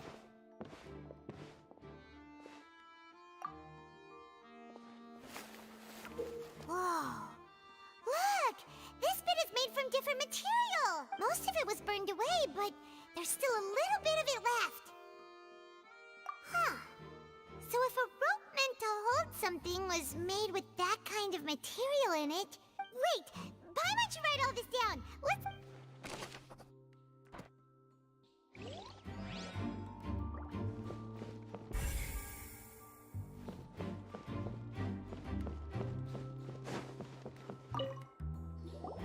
Hello there!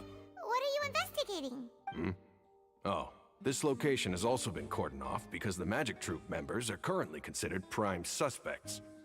The investigation team is still collecting evidence. The seats were all booked in advance, so we were able to deduce the missing woman's identity by checking the guest list. Sure, it's not like this is confidential information. We will publish it later anyway when we petition the public to help us find the missing person. Her name is Halsey. She's a painter from Fontaine who's made a bit of a name for herself. Apparently, she wasn't a regular at the Opera House, but she'd been feeling some pressure with her work lately, which made her decide to come see the magic show. The Magic Troupe members all claim not to know her. We have looked into her social connections. It seems that she has no personal grievances or conflicts of interest with the suspects. Simply put, she wasn't related to the Magic Troupe at all, which matches the features of the previous serial disappearances. Were the victims of previous cases also chosen at random? That's how it seems to us, in any case.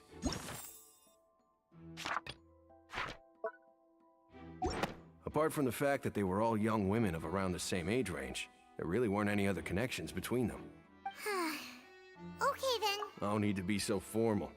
If you do happen to see the missing girl, please, it is of utmost importance that we get to the bottom of these disappearances.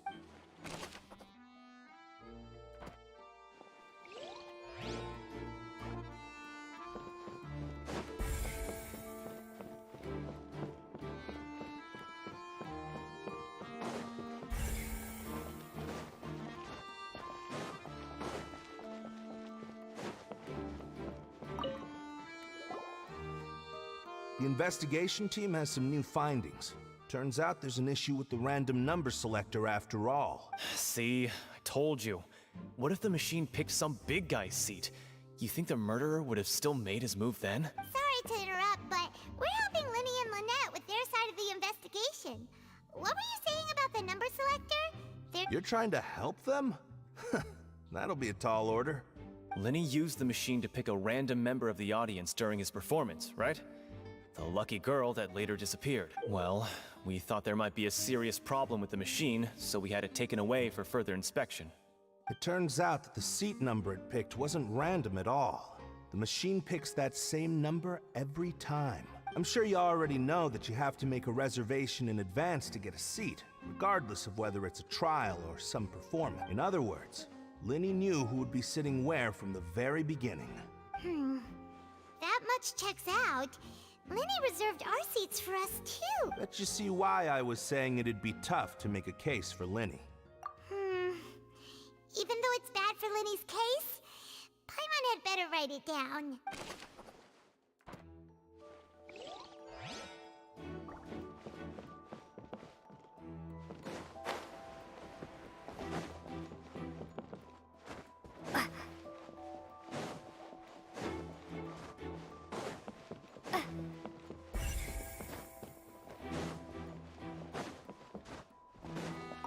Lenny's still talking to the guards.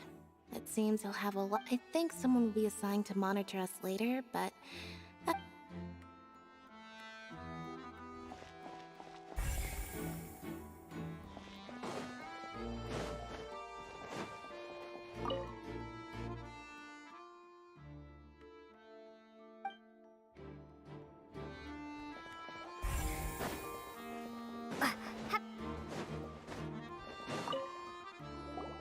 I see that you're investigating the area. Well, it just so happens that I'm interested too. If you find any new and interesting leads. We don't have too many thoughts yet. Then why don't I tell you my hypothesis first? The way I see it. And I'll start it with that loud thud. The thud? Oh, you mean the sound that happened during the countdown? Yes, exactly.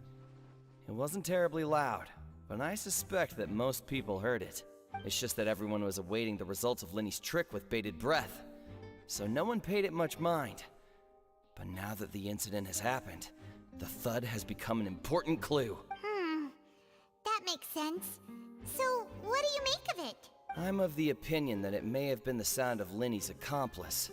Lynette, perhaps. Jumping atop the water tank, or something like that. And when the pyrotechnics went off, she cut the rope, sending the water tank crashing down. But wasn't the noise we heard too loud for that? Perhaps the balance wasn't right, leading to a particularly rough landing. Oh, that's true. I suppose... That does remind Paimon, though. What was with that sound?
Hey, you! Yes, both of you! Over here! I've been keeping an eye on you for a while now. Huh? You mean us? That's right. If I'm not mistaken, you're also among those who wish to cut down the thorns and pursue the truth. No? And by the looks of it, you're not from Fontaine. Well, you're right on the more about that one, but who are you? Have you never heard of the Spina di Rosula? From mediating disputes and providing protection to solving conundrums, you name it, Spina di Rosula does it. And I, Navia, have the honor of being its renowned president. Though those who play by our rules call me boss. I'm Silver, her attendant. Pleased to meet you. And I'm Melus. Demoiselle's various daily needs and affairs are under my purview. Huh? Boss? Demoiselle? What gives with the names? Well, I am the second-generation president. Melus and the others are still used to my previous title. My apologies, Demoiselle. Should you prefer, boss, I will endeavor to use that instead. No, no need. You don't have to call me boss. Just Navia is fine. Okay, if you say so. Not that we're members of Spina di Rosula anyway. All merely trifling details. Never mind. Now, back to the situation at hand. That's right. I've always kept an eye on the serial disappearance cases. My interest stems from a matter back from my father's time. Judging from the look of things, I find Linny an unlikely mastermind. Really? We think so too! That's why we're looking for clues now. But how did you come to that conclusion? Intuition, naturally. My unparalleled intuition. Farina sure was quick to point the finger at Linny without any decisive evidence whatsoever. But that's not uncommon for her. If you remember, the Justice had to interrupt her and ask if she was pressing charges just to keep her from getting carried away. Anyway, a trial begins the moment someone levels charges. And, of course, there was no way Farina was going to back down in that situation. Sounds more like you just don't trust the Hydro Archon. Well, what's your opinion? I must admit that she can be interesting at times, but liking her doesn't mean that I'll blindly agree with her. All right, I've answered your question. Now, it's time you answer mine. Wait a minute, did that answer count? Well, I say it does. But don't worry, you won't hear any pointless questions from me. In your opinion, do you think it's right to treat a trial like it's an opera? Well? And why would that be? See, Silver and Maloose? I told you they'd be different. Most astute of you, demoiselle. I too think that the traveler's response was most excellent. No matter how wonderful the script or how fervent the audience's expectations may be, the trials that go on stage here must be based in fact. And if that can be done, boss, then... All right, that's quite enough, Maloose. Anyway, I like your answer. You pass with flying colors. Now, I need to make some preparations, following which our joint investigation shall commence. You two shall be my assistants. Wait! Since when did we become assistants? Oh, well, I can be the assistant, sure. Or your companion, if you like. I'm really not that fussy. That's more like it. Far be it from me to brag, but I believe that Demoiselle's intuition will be instrumental in uncovering the truth. You wish to save a friend from false accusations, and we wish to unravel the disappearances. In this sense, our goals are aligned. You have a point. You're quite the talker, aren't you, mister? And what about you over there? What do you think? You seem like you've got something on your mind. I have nothing to add. Oh, alrighty then. We'll be making some preparations first.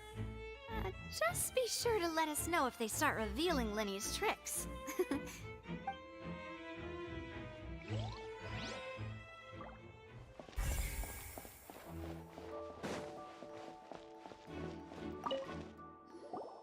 Sorry, but no one can freely enter or exit the Opera House at the moment. If you wish to leave, you must register your identity with us first. No, we're not leaving. We're representing Linny and Lynette as attorneys, so we're investigating the case. Were you always guarding this entrance? Yes. After the Chief Justice gave the order, everyone coming in or out must undergo a strict inspection. So, the missing girl couldn't have left from here. At least, not from that point on. I doubt there was much opportunity then, either. How can you be so sure? Well, because I was in charge of security near the entrance at that time. I couldn't see Linny's performance from here, which was quite a shame. Just my luck. But still, I did not abandon my post. And I stayed put no matter how loud the applause was. If someone had so much as even approached the door, I would have noticed it. We Melazines are good at that sort of thing, you know. So, it's safe to say the girl couldn't have left through here. All right, thank you for your help.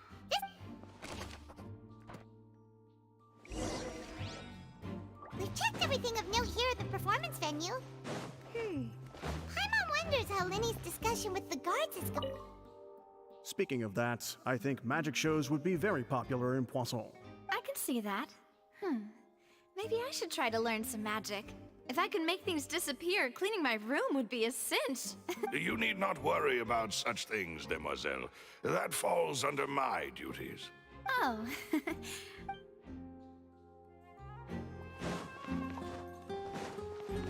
Let's go see, shall we? Understood. Then I will be going with you. Just so you're aware, I will be monitoring your actions and making notes as necessary. Very good. Thanks for being so agreeable. I'd pull a rose out of my hat as a gift for you if I could. You may spare the pleasantries. I'm just doing my job. You've arrived. Who's this? Me? I'm Spina di Rosula's guardian angel. If you've got a problem, I've got the firepower. Sorry, I got a little carried away there. And these are my companions. Would you mind if they join as well? Fine by me. Oh, new helpers? I would be most grateful. Well, let's just say we're tagging along. It's not every day you get to see the secrets behind magic performed on such a large scale. I appreciate your kind interest. Come with me. We'll be heading below stage.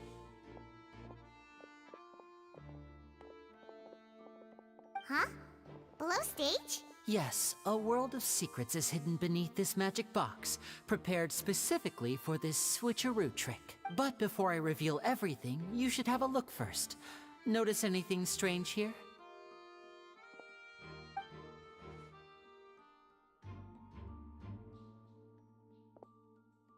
I'm not trying to be dramatic. Remembering the details of a trick will help you understand the methods used to perform it more easily.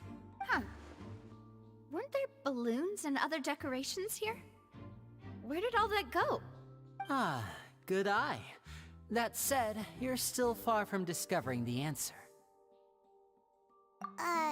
The back? You mean the inside of the door? What's different about it? Paimon didn't notice anything.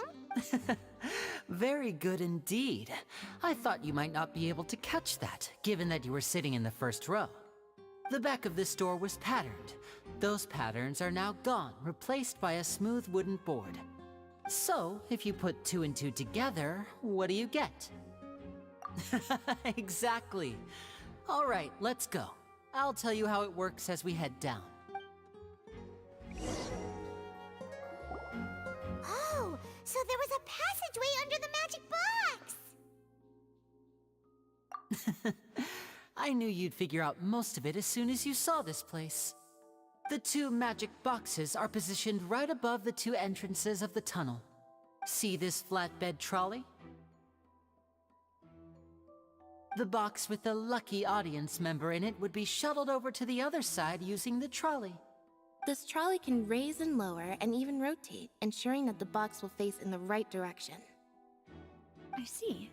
So that's the purpose of the box inside another box. Precisely. The inner box would descend after the audience member was put inside and be moved along the trolley, all while the outer box would remain on stage as if nothing had ever changed.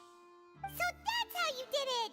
Once the box was lowered, the trolley would store some energy through this device here, with which it would complete the rest of the steps. The audience member would only be able to feel some slight movements in the dark, and by the time she walked out, she would already be back on stage. Right! You were talking that whole time, and you even came out for a moment near the end! Ah, yes. A phonograph operated by Lynette was used to achieve that effect. My assistant and I had already scripted our conversation beforehand. When the countdown began, I had already gone to the opposite box via a tunnel using that ladder. And what about Lynette? Where was she? I was in the mezzanine space in the back of the box. Oh, interesting! That's how we were able to coordinate Linny's lines with the assistant. And, by the way, I was the one who walked out of the box at the end. I mean, we are twins. All it takes is a change of clothes and no one can tell who's who. And that's my favorite part of this trick. Only Lynette and I can perform it. So that's how it all worked! Wow, every detail you revealed was more amazing than the last! Lynette would briefly walk out of the box and then go back in, jumping into the tunnel and escaping before the box on the trolley could finish ascending. and then I walk out of the other box in the audience area, and the trick would be complete. The operative word here being would. But as you saw, Cal was in the box, not our audience member. She, on the other hand, mysteriously vanished. We really don't know how that happened. If not for that interlude, this would have been an astonishing trick. I probably never would have figured out how you pulled it off. And yet, to think that someone was able to use this magic trick to commit a crime. Could we have a look around? I think we can come up with some more leads. This is the scene of the crime, so Linny and Lynette are not permitted to stay here. I'll escort them back up. Yes, of course. No need to be so strict now. I won't disappear into thin air, you know. Thanks, everyone. We're counting on you.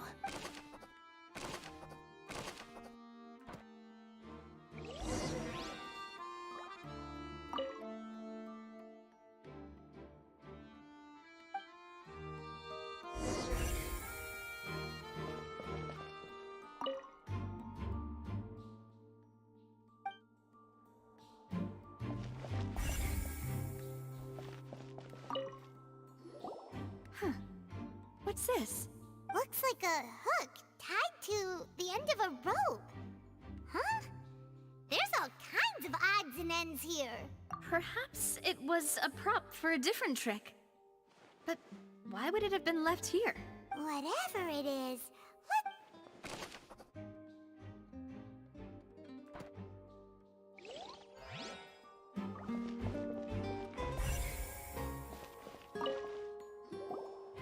The floor is wet. Please be careful not to slip. Speaking of which, why would there be water here? Oh, Paimon knows! It's one of those tricks where you pour water into a jug and then flip the jug over only for the water to disappear. And here's a broken vase. Huh. Did the trolley knock it down while moving? That can't be. The trolley moves along tracks from start to finish. It couldn't have hit the vase at this distance. Let's note...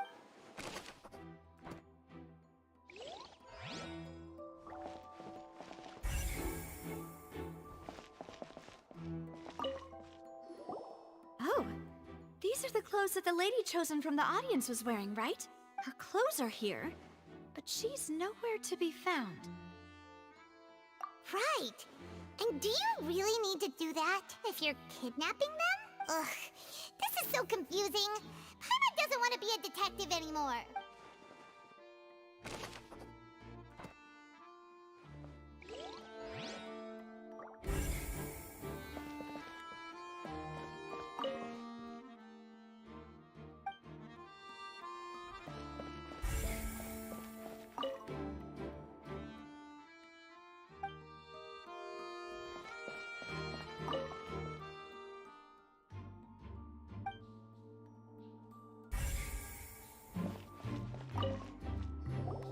What is this place? It seems someone could fit through here. Huh. Could this have been the suspect's escape route? Alone, perhaps. But if they had to pull another person with them, this space would be too narrow. But there are no other ways in or out of here.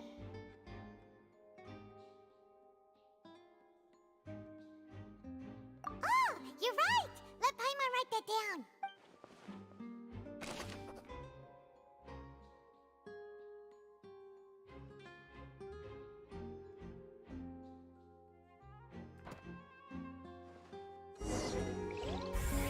Seems we're just about done investigating down here. Yes, let's head back up.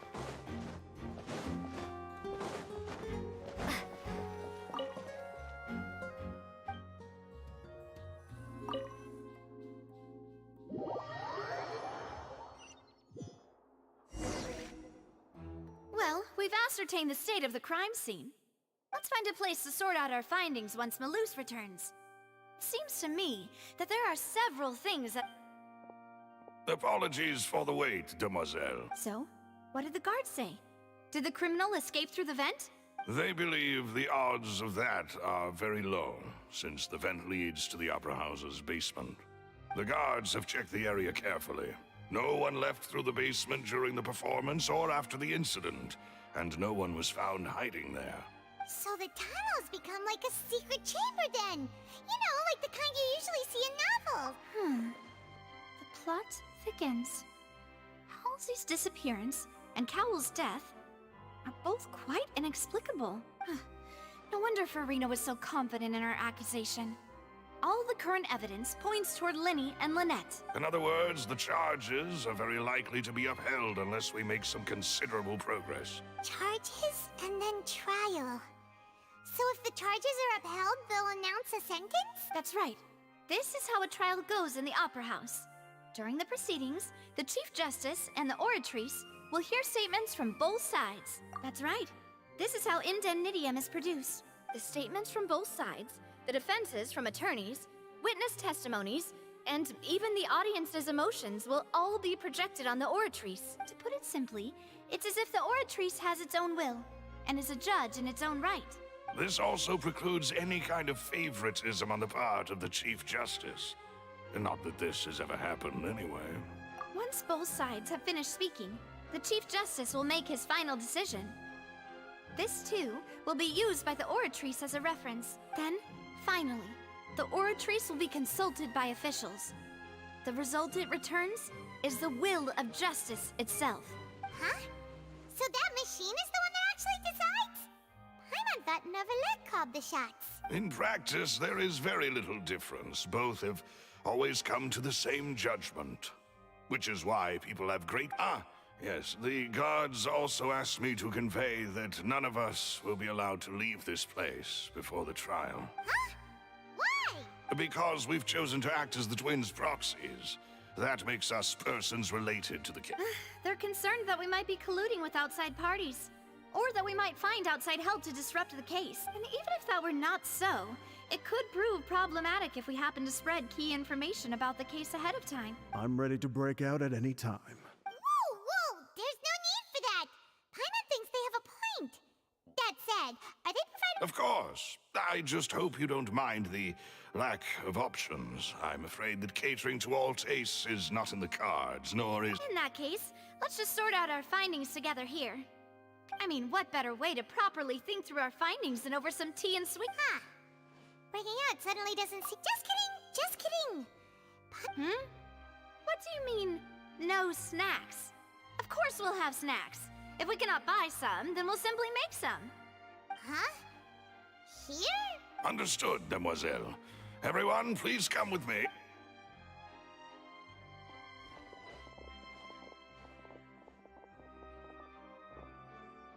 Wait, you're carrying a portable stove with you? Yes, I must be prepared to meet the Demoiselle's baking needs when... I have eggs, sugar, and almonds at the ready.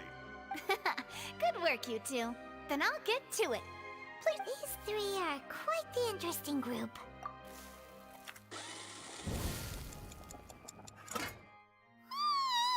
And Paimon thought it smelled good while it was still in the oven!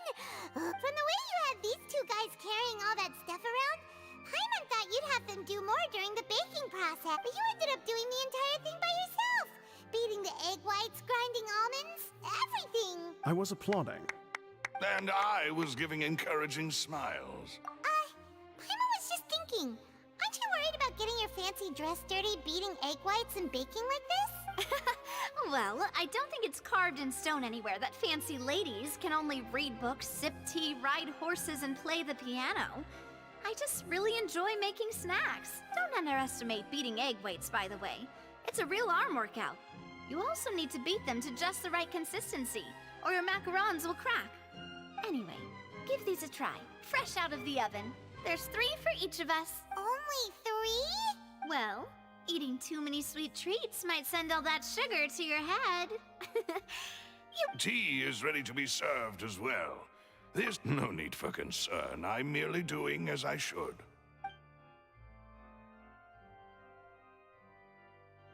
All right then. Down to business. As Paimon mentioned previously, the tunnel seems to be something of a secret chamber. However, we can assume that Linny and Lynette were not alone within it. Some criminal also occupied its sealed confines. The magician twins could have committed the crimes, of course, but they lack any logical motive. Exactly! Why would they do such a thing right when everyone was watching? The flower vase and the thud we heard during the performance could indicate some altercation between Halsey and the criminal in the tunnel, resulting in the shattering of the vase, the discarding of her clothes, and her abduction. Perhaps the criminal thought that since she was chosen from the crowd, she would be too easy to identify if she was still wearing the same clothes. Paimon thinks that makes sense, but the real trouble is... True. None of the clues we found thus far support the existence of this third person, but the only people left to consider are both technically victims, whether it's the missing girl, Halsey, or poor Cowl. Huh. Could Halsey have secretly made modifications to the magic props in order to murder Cowl before making her escape? That's right. And even if she had tampered with the setup, she would need to understand the entire trick to pull it off. Nor does she have any motive. The guards said that she has never had any dealings with the Magic Troop's members. Were we not thorough enough in our search? From the sound of things, this is turning into an impossible case. Your macarons are amazing though, Navia. They smell great! They are my specialty after all. And I see you've already had 5 of them. What? 5? Oh, that can't be right. Paimon only counted 3. Please don't worry about it. At my age, a few less sweets might actually be a good thing. No. Being greedy is one thing, but Paimon knows how to count. Besides, Paimon knows that if she ate too many, then others wouldn't have enough. Wait, even you don't believe Paimon? How could... If Paimon ate those 2 extra macarons, then may they turn into stone in her... All right, we get it. Well, I suppose one of us might... Malus, set up the stove again, if you would. Huh? What are you doing? Making sure everyone gets 3 macarons, of course. Exactly. We don't want to trouble you. As you wish, demoiselle. And I have the egg, sugar, and all. Well, this really is your hobby.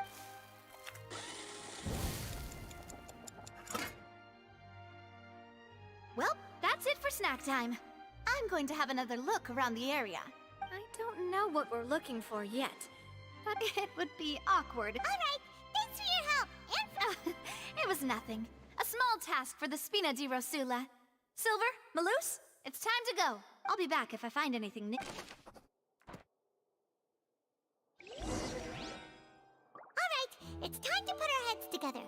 We've got to get our defense ready for the trial. Oh, it's probably gonna be a long and difficult case. There's no point in worrying about that now. We just need to prepare. Here, take Paimon's notes. They should help you review the situation.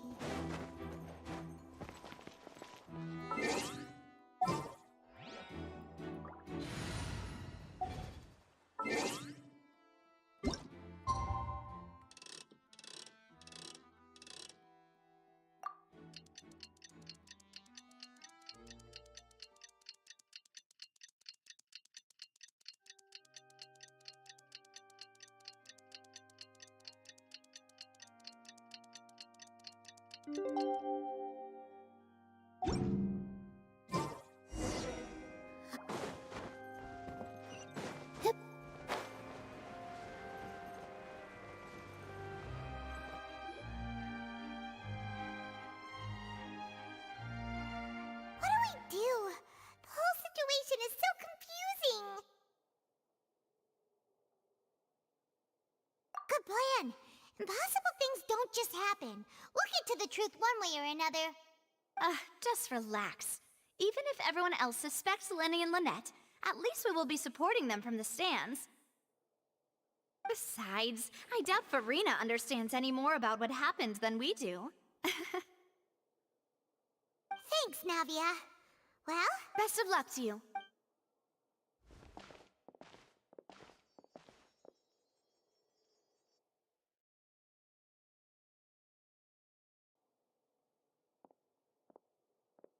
Ah, finally, you're back. Well, how did your investigation go? To be honest, you might might be disappointed. No. We're already very grateful that you were willing to help. Well now, don't you all look disappointed. Don't tell me that your investigation came up empty-handed. That was to be expected, of course. The guilty can never produce proof of their innocence, but don't let that stop you. I shall be terribly disappointed should you, my most anticipated foe, concede so easily. Since both parties are present, I declare that the trial regarding the magic show incident is firstly, in order for the audience to understand the causes and results of the incident, could we please have Mr. Linney explain the trick? Yes, of course. I will explain while Lynette demonstrates on stage.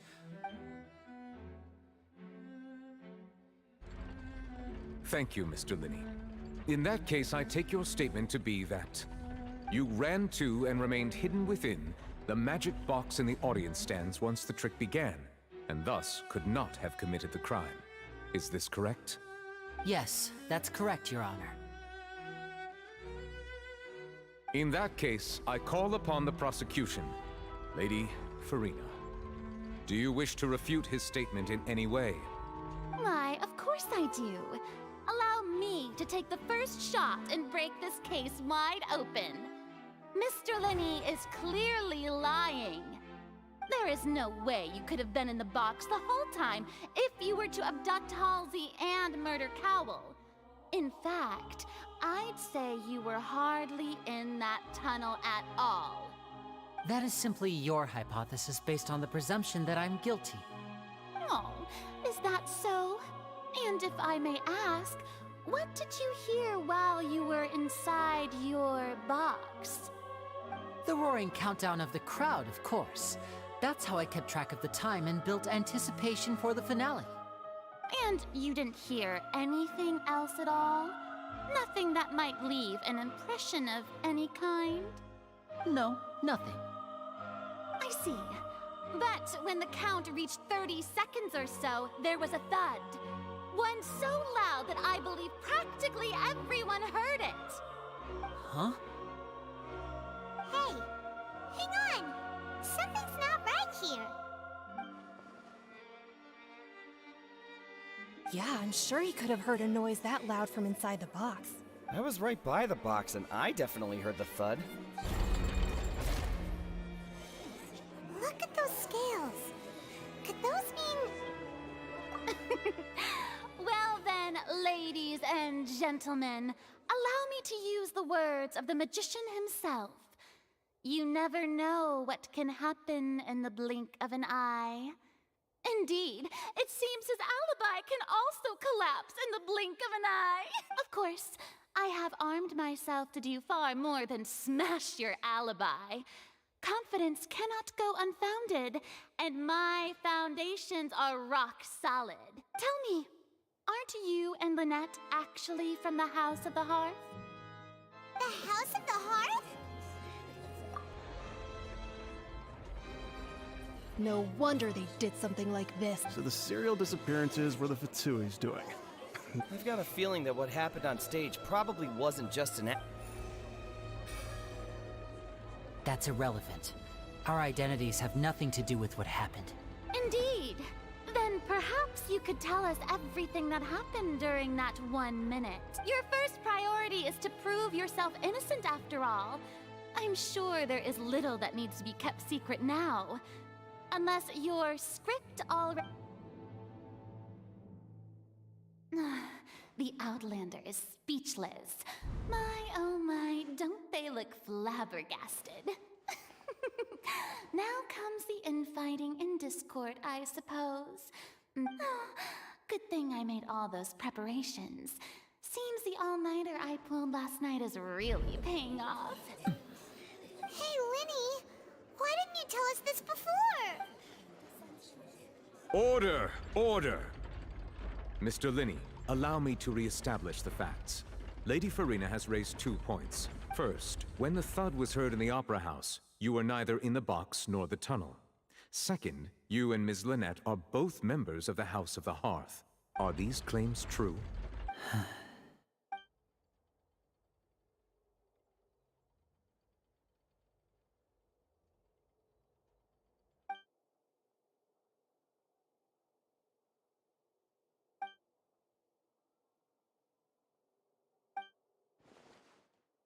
Please answer my question, Mr. Linney.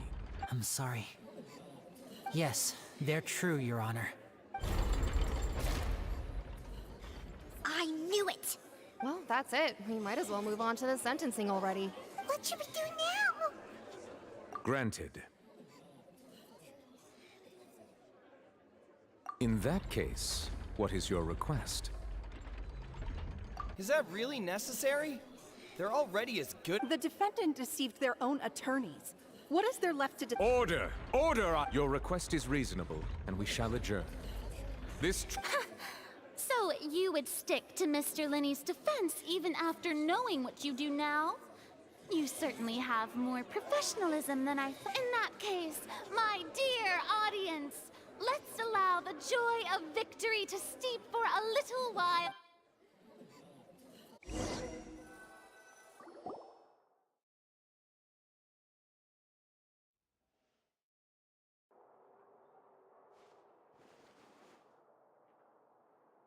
Well, this is awkward. I didn't think the Hydro Archon would dig all that up. I'm sorry, Traveler, and... Yeah, sorry. Paimon doesn't know where to start. We based our entire reasoning on the assumption that you weren't bad guys. Not to set the wrong tone or anything, but Paimon's really mad! I'm very sorry. I know you're angry, and reasonably so, but please, let me... I know you've clashed with the Vtui several times before. I wouldn't be surprised if just hearing the word is enough to make you upset. But our organization is very, very large, and the Harbingers have very different personalities and goals. Right now, we want to save people. As many as we can. That's right. I'm sure we're on the same page when it comes to this nation and the disaster that its people might face. I knew if it weren't for our respective identities, we could become good friends. That's why I didn't wish to flat out lie to you, but chose to hide some details instead. The truth is very important, but being completely transparent about everything would see us spending more effort than we need to. Right. So, you be the judge. Heck, if I were you, I fear that I'd even struggle to trust me at this point. You met a Fatus who works as a magician, a trickster by trade. All by coincidence, too. But still, I'm asking you to trust me. I am no criminal. At least, not in this case. Sorry. Please forgive us. Well, you both say that, but... Right. Let's hear your answer first, and no lies now! Of course. I'll answer any question you ask. We've been trying to find out how the Oratrice operates. We want to know why it has consciousness. Why can it deliver sentences accurately? During our investigations, we learned that the machine's core is beneath it. From that moment on, Lynette and I have been designing this box swap trick, with the objective of getting close to the core. Is that why you needed a whole minute? That's right. In truth, the audience would take about 75 seconds to count down from 60, while I would only need 15 to get to the opposite box. So, after jumping into the tunnel, I accessed the Opera House basement via the vent, and went to investigate the room in which the core is stored. That air vent was created during the construction of the tunnel specifically to execute this step. Well, nothing. As soon as I reached that room and was about to investigate, I heard someone's voice. Which should have been impossible, of course. I was quite certain that I was the only one in the room. That voice seemed to recognize me and tried to speak to me. I chose to err on the side of caution and retreated the way I came. On the way back, I saw the broken vase and the clothes on the ground, but the countdown was almost finished, so there wasn't time to give it any thought. After that, the homicide occurred just as you saw. Well, that explains why you didn't hear the thud. Because of that prophecy I told you about, of course. We must know all we can about this nation's secrets in order to deal with that prophesized crisis. That's the only way we can save everyone. So, there you have it. The whole truth. I swear, I didn't hide anything from you this time. It was never my wish to proceed under this cloud of mistrust either. But like I said earlier, you can be the judge. If you want to leave because you don't trust the Vtui, there's nothing I can do to stop you. Well, Traveler, you decide. Paimon will follow your lead however you choose.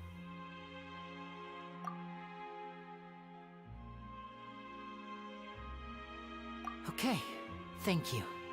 Thanks for giving us a chance. The current problem is that the scales are tipped pretty badly against you two. If we want to refute the Hydro Archon's accusations, we're gonna need a seriously watertight defense, huh? Oh.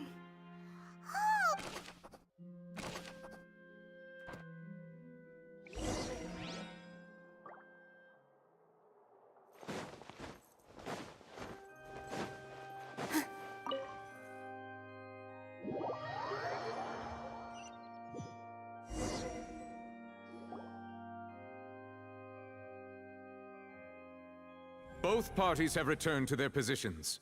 Let us continue the trial.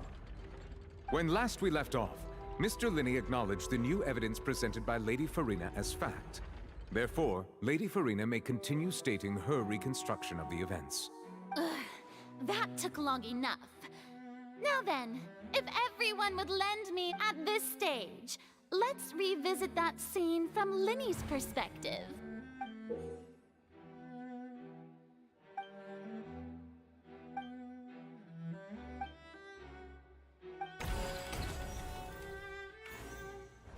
As the countdown began, he entered the tunnel. When the flatbed trolley passed, he opened the box and got into an altercation with Halsey, which caused the loud thud. He did not realize that the sound could be heard by everyone in the opera house, which is why he claimed earlier that he could not hear the sound. Finally, he used the vase to knock her out, before making her change clothes to prevent others from recognizing her. At this time, Cowell arrived in the tunnel, having heard that strange noise, and caught Linney red-handed. So Linney proceeded to knock him out too before stuffing him into that box. Afterward, Linney passed the unconscious Halsey to his accomplice through the magic box in the audience stands, before operating the devices such that Cowell's death would be ruled an accident. And there you have it. That's the truth behind what happened. Does the defendant's side have any objections to Lady Farina's description of the event? The key to refuting Lady Farina is the order of events. What Linney experienced and what he saw.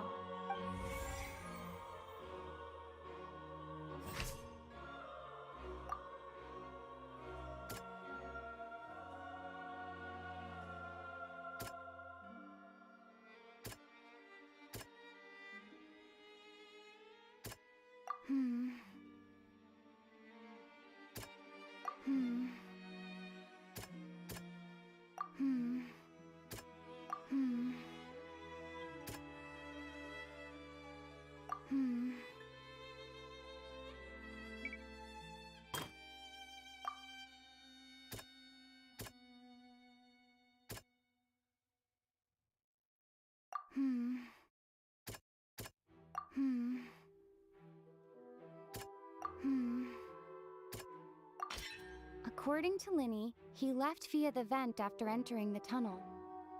He couldn't have had that altercation with Halsey.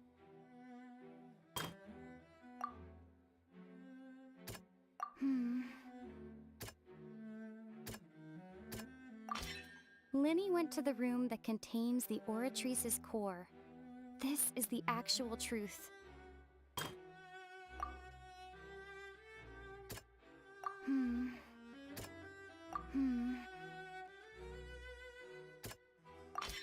Linney did not take part in the underground altercation. He only witnessed traces of the aftermath. Attention! Ace Detective Paimon has something to say! When the countdown started, Linney did indeed go into the tunnel. But he immediately used a vent to access the Opera House basement, which is where the underground core of the Oratrice is stored. Once he reached that area, he heard a voice in what should have been an empty room. Since he felt something was amiss, he returned immediately. The crime scene had already developed by the time he reached the tunnel again, and in order to complete the magic trick, he did not remain there for any length of time. Finally, he reached the surface, and that was when the accident happened from his point of view.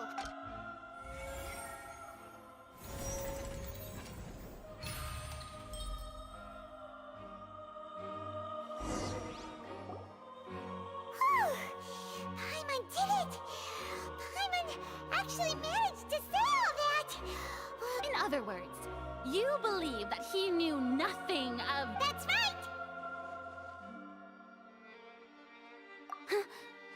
My reasoning?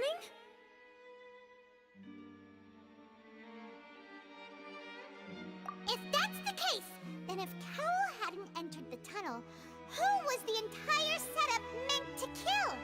Assuming that what you say is true, Linny only needed to kidnap the young girl to cause a new disappearance case.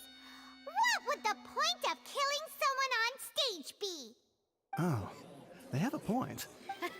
That's right, you tell them! And that's why they're partners of mine. They've managed to turn things around. Oh, well, your denial is very strident, I'll give you that. But what proof do you have to back your... Of course I do. If he had been in the magic box the whole time, how could he have not heard that sound? You're saying that he wasn't.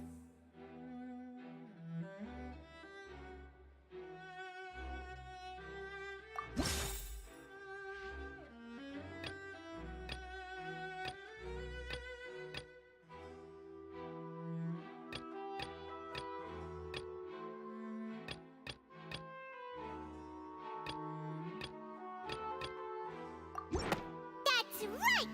Linny wasn't in the box or in the tunnel.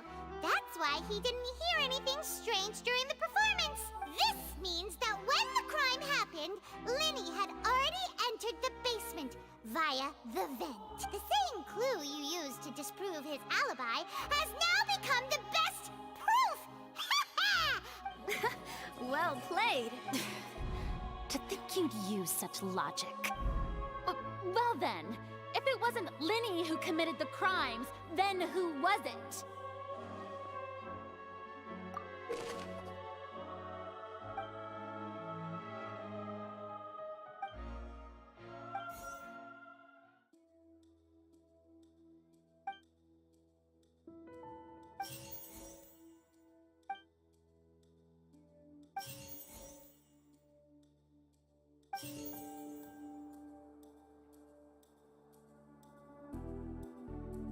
Halsey is the missing person and an ordinary audience member.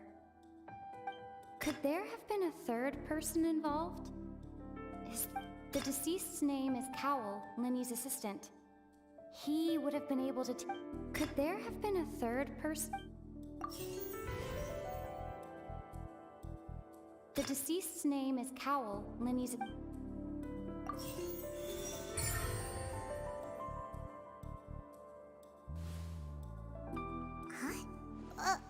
That can't be right. Are you serious? Oh, is that so?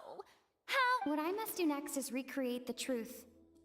What Cowell did, and how he went from would-be perpetrator to victim.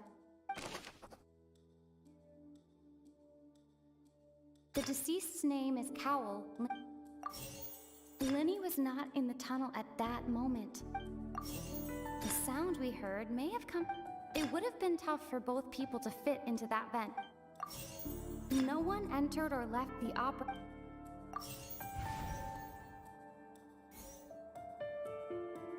No one entered or left... It would have been tough for both people to... Halsey's clothing was in the tunnel. The sound we heard may have come...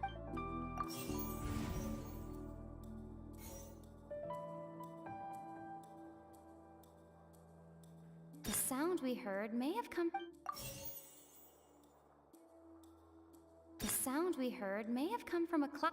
The sound we heard may have come from... Halsey's clothing was... No one entered or left the... No one entered or left. The sound we heard may have... Linny was not in the tunnel at... The deceased's name is Cowell. It would have been tough for both people to fit into that vent. They would likely have bumped into Linny as well. The deceased's name is Cowell, Linny's assistant. It would have been tough for both...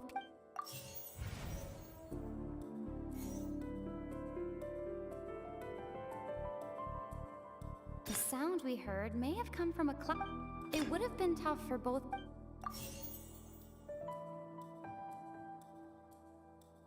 The sound we heard may have come from a clash between the missing Halsey and the criminal.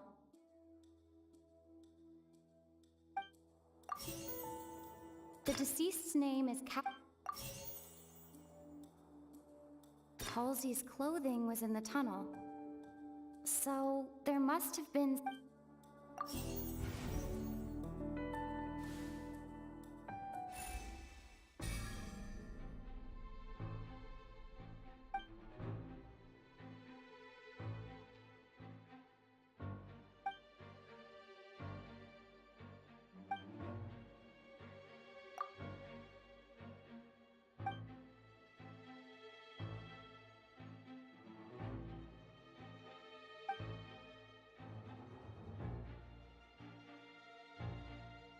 What's wrong, Traveler?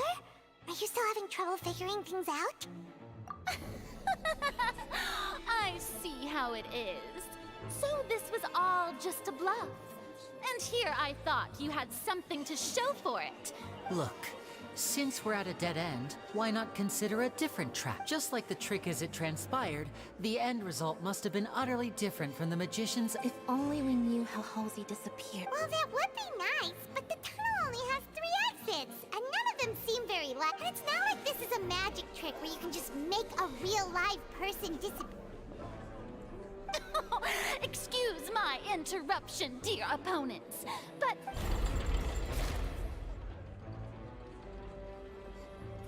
If the defense is unable to make further effective arguments, we will move on to the next stage of the trial. Lenny was not in the tunnel at that moment, which gave our criminal ample time. The sound we heard may have come from a clash between the missing Halsey and the criminal. The deceased's name is Cowell, Lenny's assistant. He would have been able to tamper with the equipment.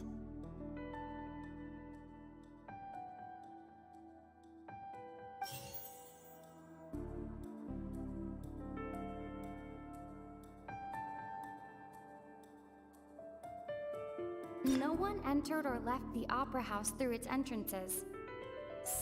The vase was not broken by chance. It was...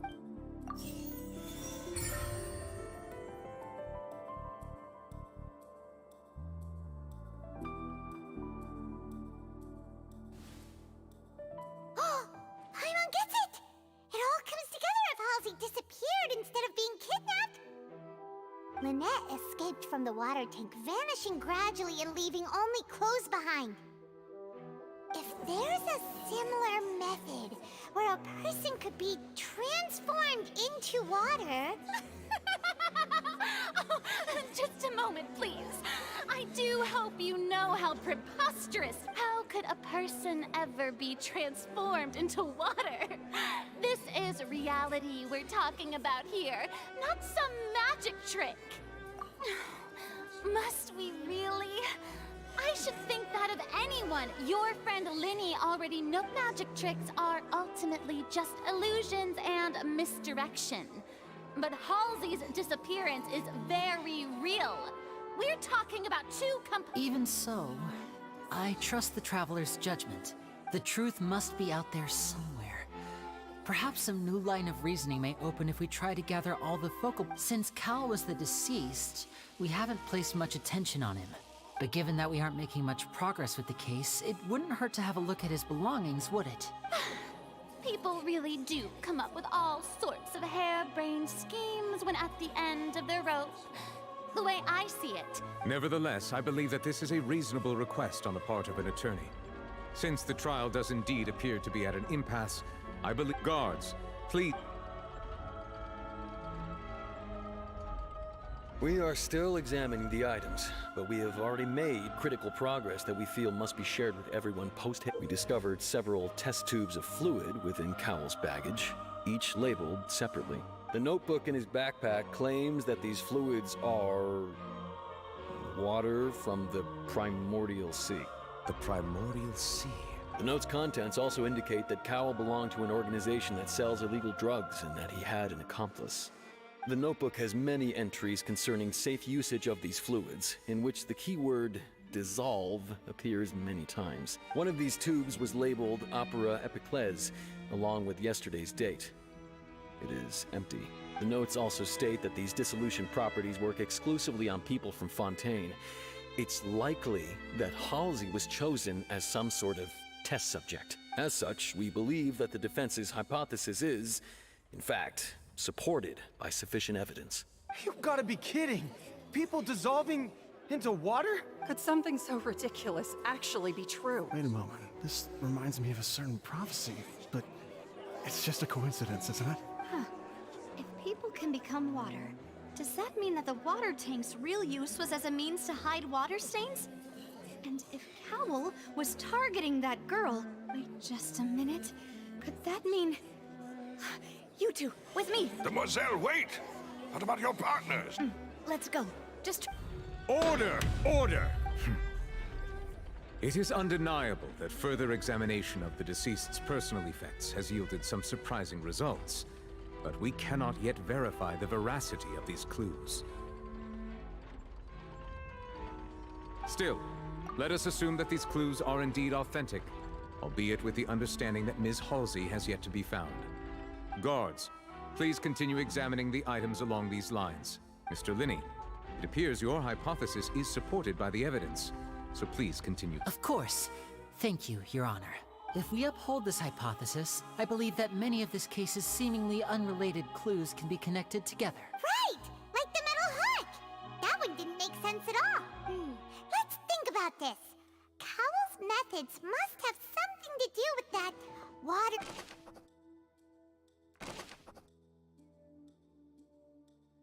The deceased's name is Cowl.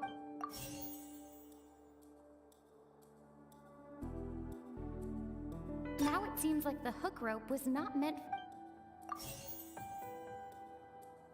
The water from the primordial sea... The rope that strung the water... Lynette was in the magic box on stage the entire... I remember there was something else within the inner layer.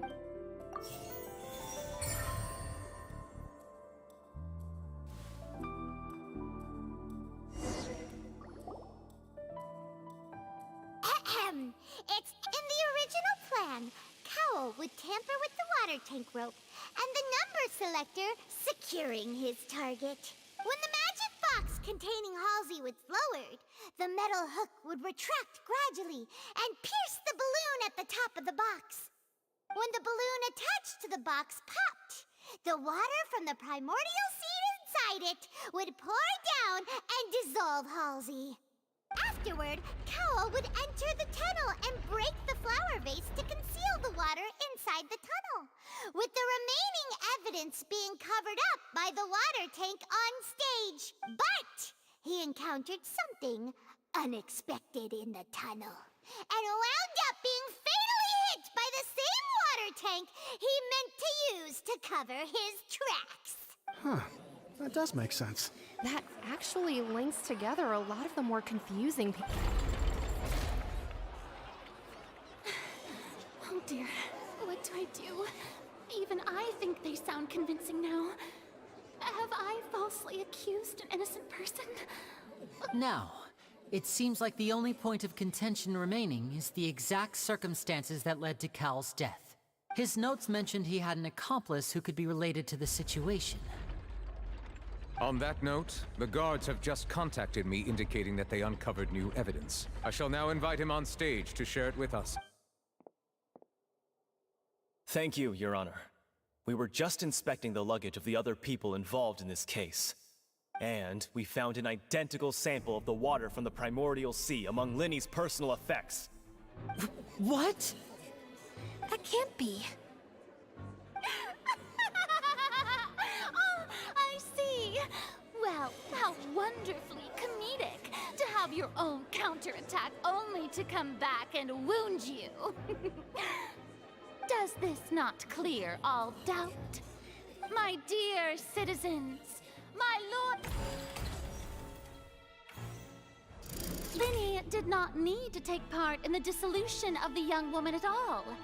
Indeed, having made modifications to the props beforehand, his accomplice Cowl then caused Halsey to vanish using the water from the primordial. But upon his return, in cruel avarice, Linny desired sole credit and prepared to do away with his part. Ultimately, he knocked Cowl out, and the tool meant to cover the crime up also became a murder weapon. Now, as much as I regret having come to such a viciously straightforward... Am I right, Miss? We've used up all the evidence we collected. There's no way for us to make a rebuttal here. Is this the end of the road? Oh no! Paimon can't think of anything either. Seems using the water as new evidence was too good a move. Why did the... I think we've all seen enough now. And I believe this is indeed the finale. Now then, my good, noble Excuse me, everyone, but I must interject. Miss, I must ask you not to shout. Oh, come on. Don't be hasty. I have a good reason for interrupting, you know. Now, would anyone here like to take a little break from all this debate and see, I'll show you an amazing trick. One that can bring a young woman who has disappeared back in the flesh, right before your very eyes. What in the... No offense, miss, but miracles like that are Come on now, don't be silly. Magic is all about misdirection, isn't it? It often... Once everyone believes the illusion, can't magic reveal the truth to them once again? And wouldn't such a trick be the most marvelous finale to today's performance? Come on, Linny and Lynette. Give it another go. Don't worry. Spina di Rosula has made the necessary arrangements, but as the magic makers and stars of the show, I think I understand. And voila!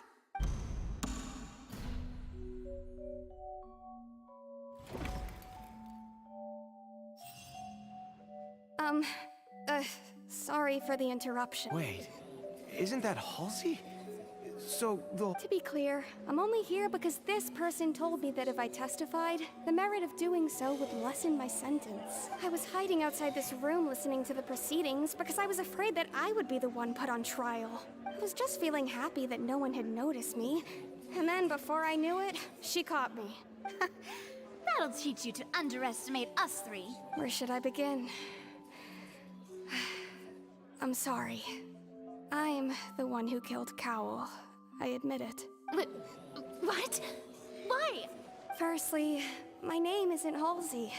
It's Lillian, and I'm originally from Mondstadt. I heard that Linny's show was gonna be a real thriller, but I missed the chance to buy a ticket, so I stole one. That's how I make a living. I steal stuff here and there. And I'd never been caught before. But I was noticed at the harbor a few days ago, and I barely got away.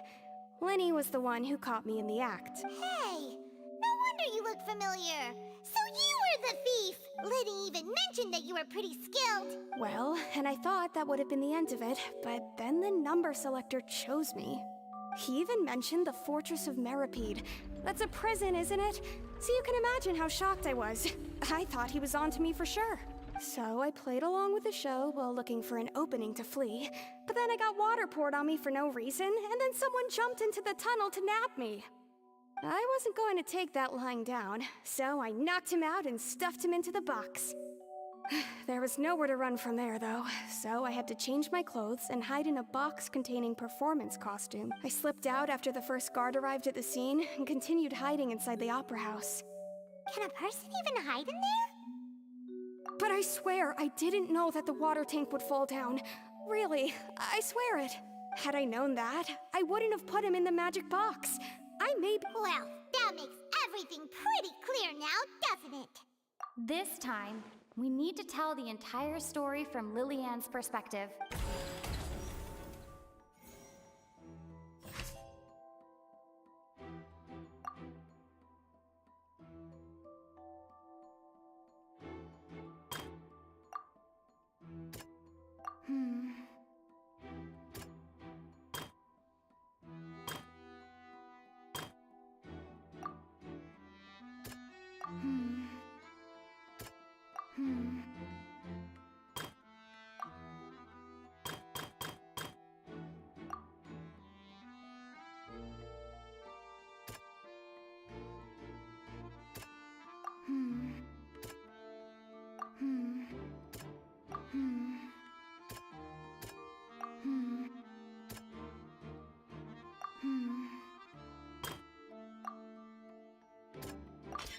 The strange sound wasn't from a fight.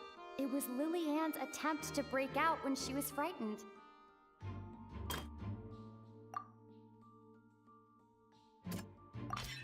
The flower vase was not broken to cover anything up, but was smashed during the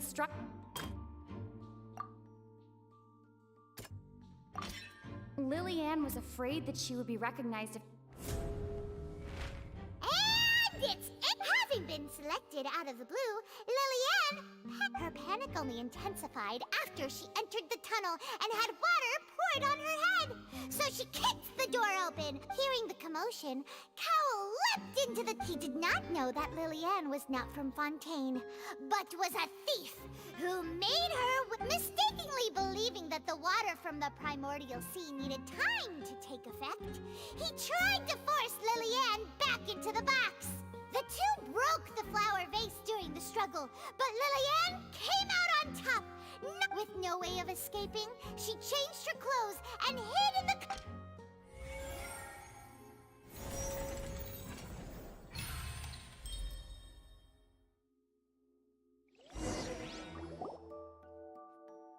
She knew that she would have to go through guard inspection if she tried to leave afterward. So, She had already become desperately hungry by the time we were chatting over macarons. So, she swiped 2 of them right under our noses. Talk about a sneak... At this point, all the events that happened in the tunnel have now come... Ah, so that's the whole story. Bravo! Now then, Lady Farina, do you wish to speak again? Please answer the question, Lady Farina. Also, if I may add, the trial has not yet ended. As such, I request that the prosecution not leave the room. What? Are you reading? No. I have no further arguments. I admit defeat. But really, could you at least have... Wow! Look at that! She's like a deflated balloon. If there are no objections, then as the Chief Justice of Fontaine, I shall once again repeat the full sequence of events. The actual perpetrator of the serial disappearances, Cowl, selected his next victim from the audience reservation list. With some modifications to the selector, he could ensure that the pre-selected young woman would be chosen. To cover up any evidence while committing the deed, Cowl thought of allowing the water tank to fall, which would conceal the water left behind after the young woman was dissolved. He also tampered with the rope suspending the water tank, using the fireworks at the end of the performance to cause the tank to drop and hide the watermarks. He poured the water from the primordial sea into a balloon during the preparation of the magic box and stuck it to the box's lid. Finally, he passed the prepared hook on a rope through the gap in the magic box's door when bringing the young woman to said box. When the magic trick officially began, the box containing the woman was lowered into the tunnel, tightening the hook rope and bursting the balloon containing the water. If all had gone to plan, the young woman would be dissolved at this time. However, Lily-Ann was not from Fontaine, and thus fled the box with a loud noise. Realizing that there was trouble, Cowl entered the tunnel and met Lily-Ann. Thinking that the waters had not yet taken effect, he decided to proceed. However, his opponent was more capable than he thought, and he was overcome, knocked unconscious, and placed into the magic box, and thus became his own final victim. Lily-Ann, according to her own statements, then changed clothes and hid until the performance ended, before hiding in other parts of the opera house. As for Linny, he was in the underground structures within the opera house, and was thus ignorant of these happenings. From this reconstruction of events, we can conclude that Linny, the accused, is in fact innocent. While there is much in Linny and Lily-Ann's conduct that should still be investigated separately, this case at least can be handed over to the Oratrice to make the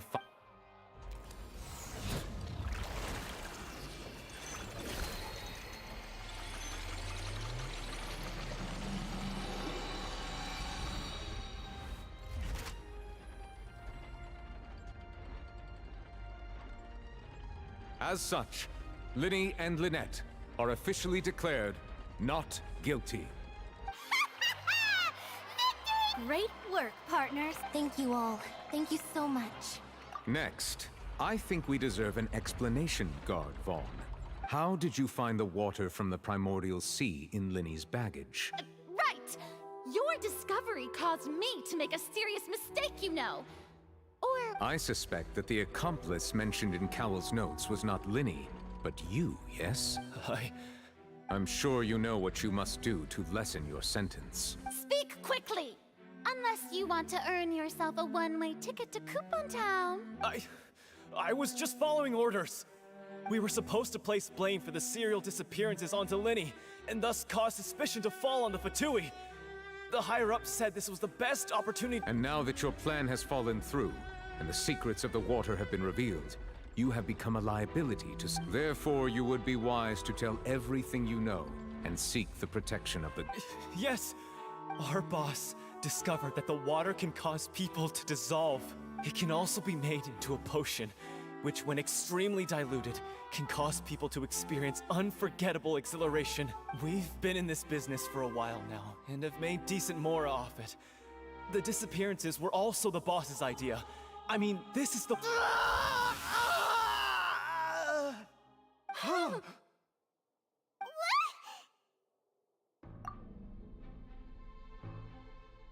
And now he can no longer talk. Such ruthlessness. I shouldn't... An outrageous act. All present, please submit to inspection immediately.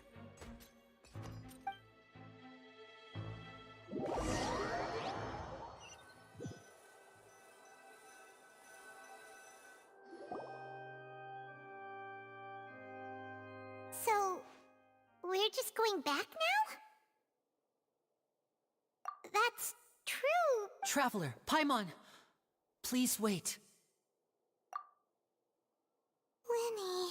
I know you may not want to speak to me right now. Maybe you don't even want to look at me, but still. Let me thank you again for defending me to the end, even after you learned that I'm a member of the Fatui. I guess. But regardless, I'd like the opportunity to set things straight. I didn't approach you with any ulterior motives or ill intent. I've spoken to you as myself, just plain Linny this entire time. As for why I'm a Fatus, it's because the goals of the House of the Hearth align with those of an orphan like me. That was how Father, who you might know as the Knave, approached recruiting us back then too. The Knave? The one who controls the House of the Hearth? That's right. And since we're here, I was wondering. Back when our parents first died, Lynette and I were left wandering the streets. To survive, I took to surreptitiously observing an older street performer who did magic. It took me several days to figure out how he pulled off his amazing tricks. I took my sister through several streets until we found a crowded corner, and we began to perform magic tricks there. To my surprise, we proved to be pretty popular, and we could at least stop worrying about where our next meal would come from for a time. But I didn't want my sister to remain a street rat together with me forever. Before long, an aristocrat came to me and claimed that he wished to take us in after watching my performances. So you went from orphans to nobility just like that? That was how we felt at first too. As if fate was on our side and But I gradually discovered that while we were called foster children, he was really after my talent for magic tricks. He would constantly take me to all sorts of banquets to garner attention, which he would then use to expand his social circles. That doesn't seem too bad either. Better than roaming the... It took a while for me to realize just how dark his heart really was.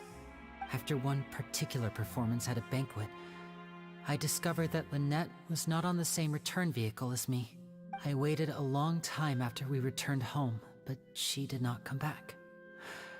I went to that noble's bedroom and asked him about her whereabouts. The answer he gave me was, she caught the eye of the most eminent person at the banquet, so I sent her over as a gift. I mean, you'll be able to perform your magic regardless of who your assistant is, yes? Oh no.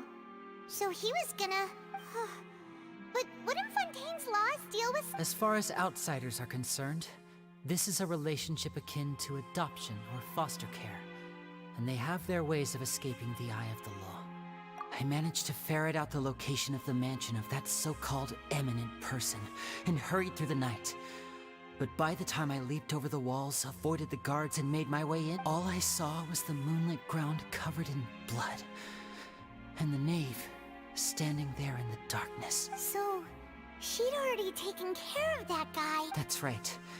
She had rescued my sister before she could come to any harm, and had even discovered several girls hidden in a basement, all of them orphans. Father, I mean, the knave, might have seen something in me, and so she made me an offer. The House of the Hearth welcomes you, for your interests align with ours. Here, none will ever betray you. Indeed, betrayal shall never be permitted. I was hesitant to trust her. I mean, I had just been betrayed by nobles, but she was also quick to destroy the noble who had taken us in at first, giving us back our freedom. Oh, so that's how the two of you joined the House of the Hearth. She has her own plans. She has gained permission from the Sarita to first use the Gnosis' power when she obtains it. She plans to use it to find a way to break the prophecy. So, she believes in that prophecy too? That's right. The whole House of the Hearth is currently working to combat that crisis. Today's case has also proven that people from Fontaine can indeed dissolve into some sort of water, thus further supporting the prophecy. All of us house members here, Lady Arlecchino herself included, are from Fontaine. We won't give up on defending our homeland. To us orphans, the only connection we have left to this world, apart from our family. So, from small deeds like distributing magic pockets to huge schemes like stealing a Gnosis, everything is aimed at dealing with that prophecy. It's all right. I understand. The only thing I can do is relate all this to you. I just hope you can understand that even as a member of the House, I have never stopped making my own decisions, and that I believe what I'm doing. If you should need anything at all in the future, feel free to find me. I will do my best to help you, as plain Linny.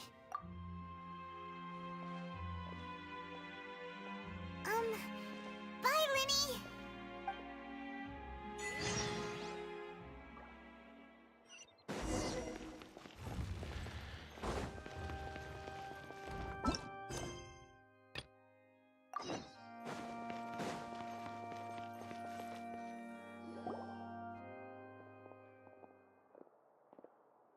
Hey there. What was with the disappearing act you pulled right as the trial ended? Were you looking for us, Navia? Well, this whole thing isn't exactly over, is it? I do feel that we're getting closer to solving the serial disappearances case, though. Huh? What's wrong, my dear partner?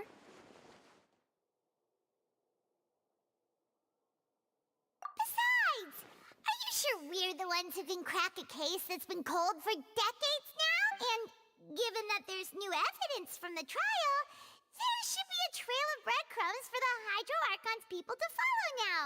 Ah, I see. Well, I won't lie. I'm a little shocked to hear that from you.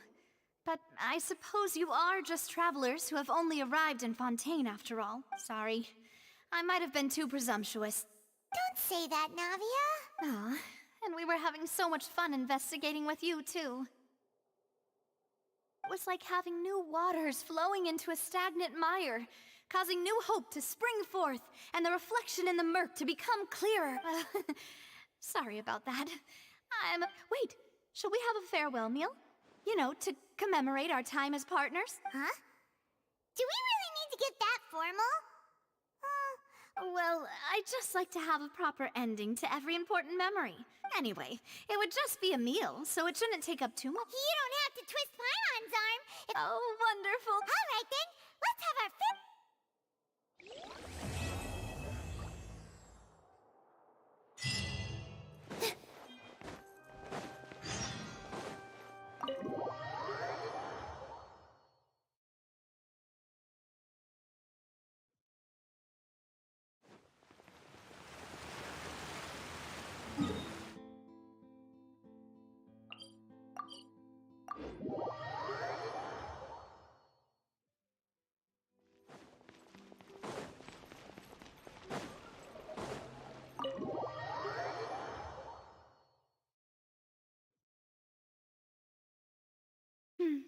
I came here several times with my father when I was little, but stopped eating here as often after growing up. I hope the food here will be to your taste. Oh, don't worry. We haven't eaten at a hotel like this in a while. Paimon's getting excited already. In that case, I'll go order for us first. Please wait here a moment. Ooh, everything looks so good.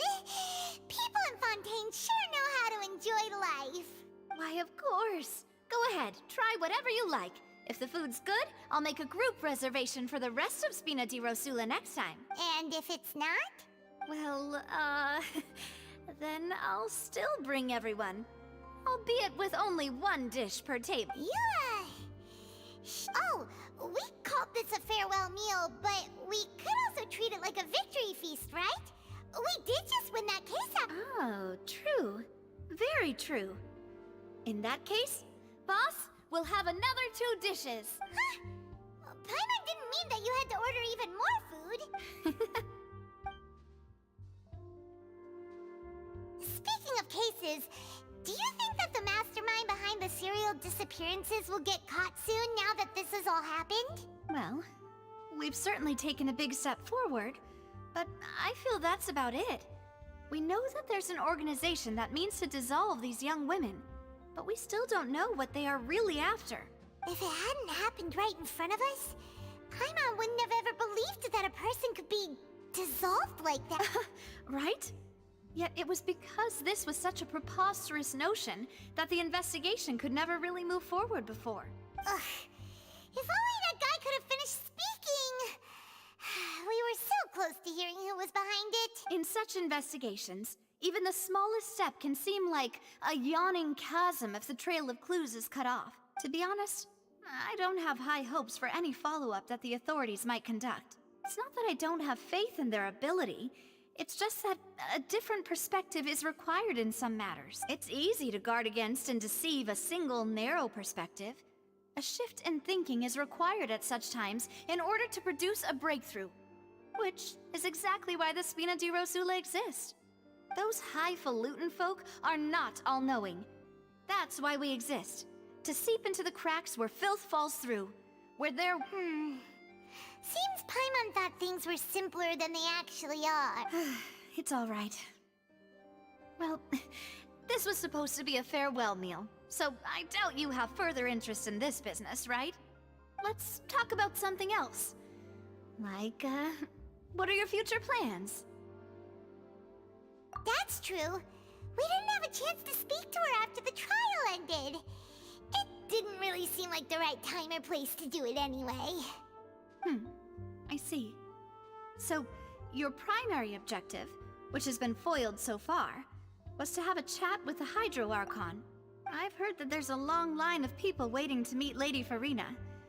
I suspect you'll be waiting for quite a while, considering that you missed your chance today.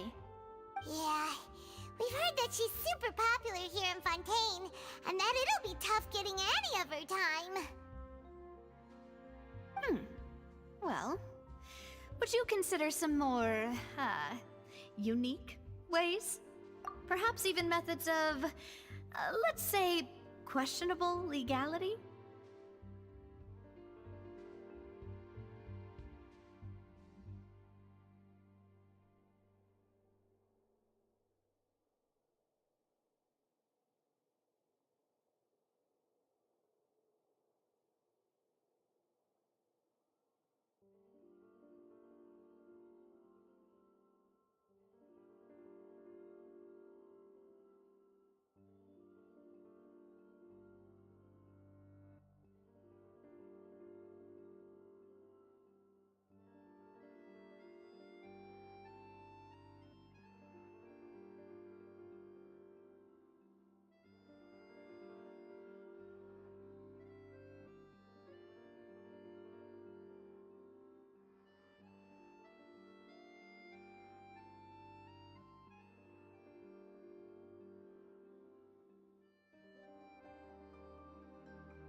guess that's Spina di Rosula's boss for you. Chock full of sketchy ideas. Well, what did you have in mind? Well, one way would be to infiltrate a performance troupe at the Opera House, only to abandon your act at the play's climax and ask to speak to her after the performance. I'm sure Lady Farina would be eager to see the ending, and would agree in order to finish watching the play. Don't you think? Could you suggest something a little more practical? This plan seems pretty hard to pull off. We'd have to go learn how to act, and acting's really hard. All right, here's another. Find a way to conceal yourselves under her bed.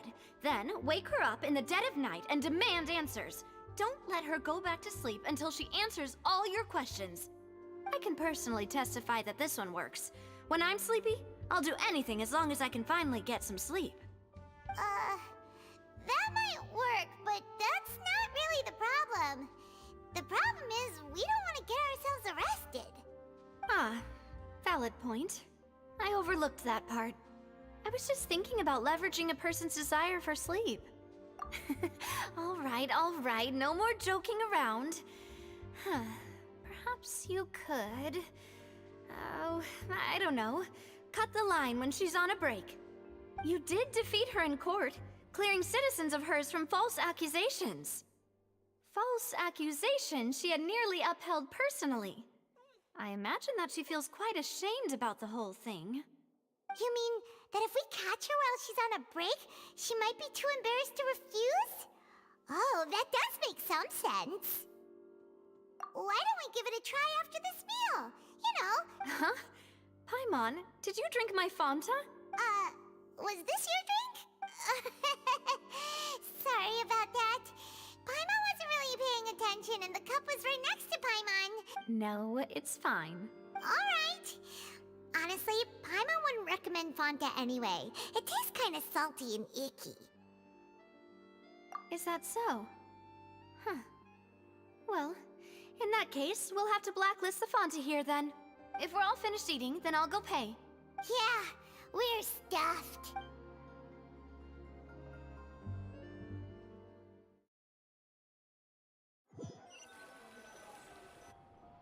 Oh, so full. Paimon can barely float anymore. Nah, that would be so... normal. You know, like you. Okay. As for expenses this month, we're... Hey, Navia! What are you doing over there? Oh, nothing. It was just a meal, you know? Nothing the Spina di Rosula can't cover.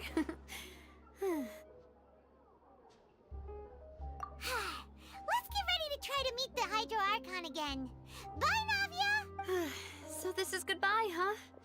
Well, if you do encounter any other trouble in Fontaine, you're always welcome to contact the Spina di Rosula. I'll give your requests the highest priority. In any case, I wish you smooth sailing. I'll see you again, partner. See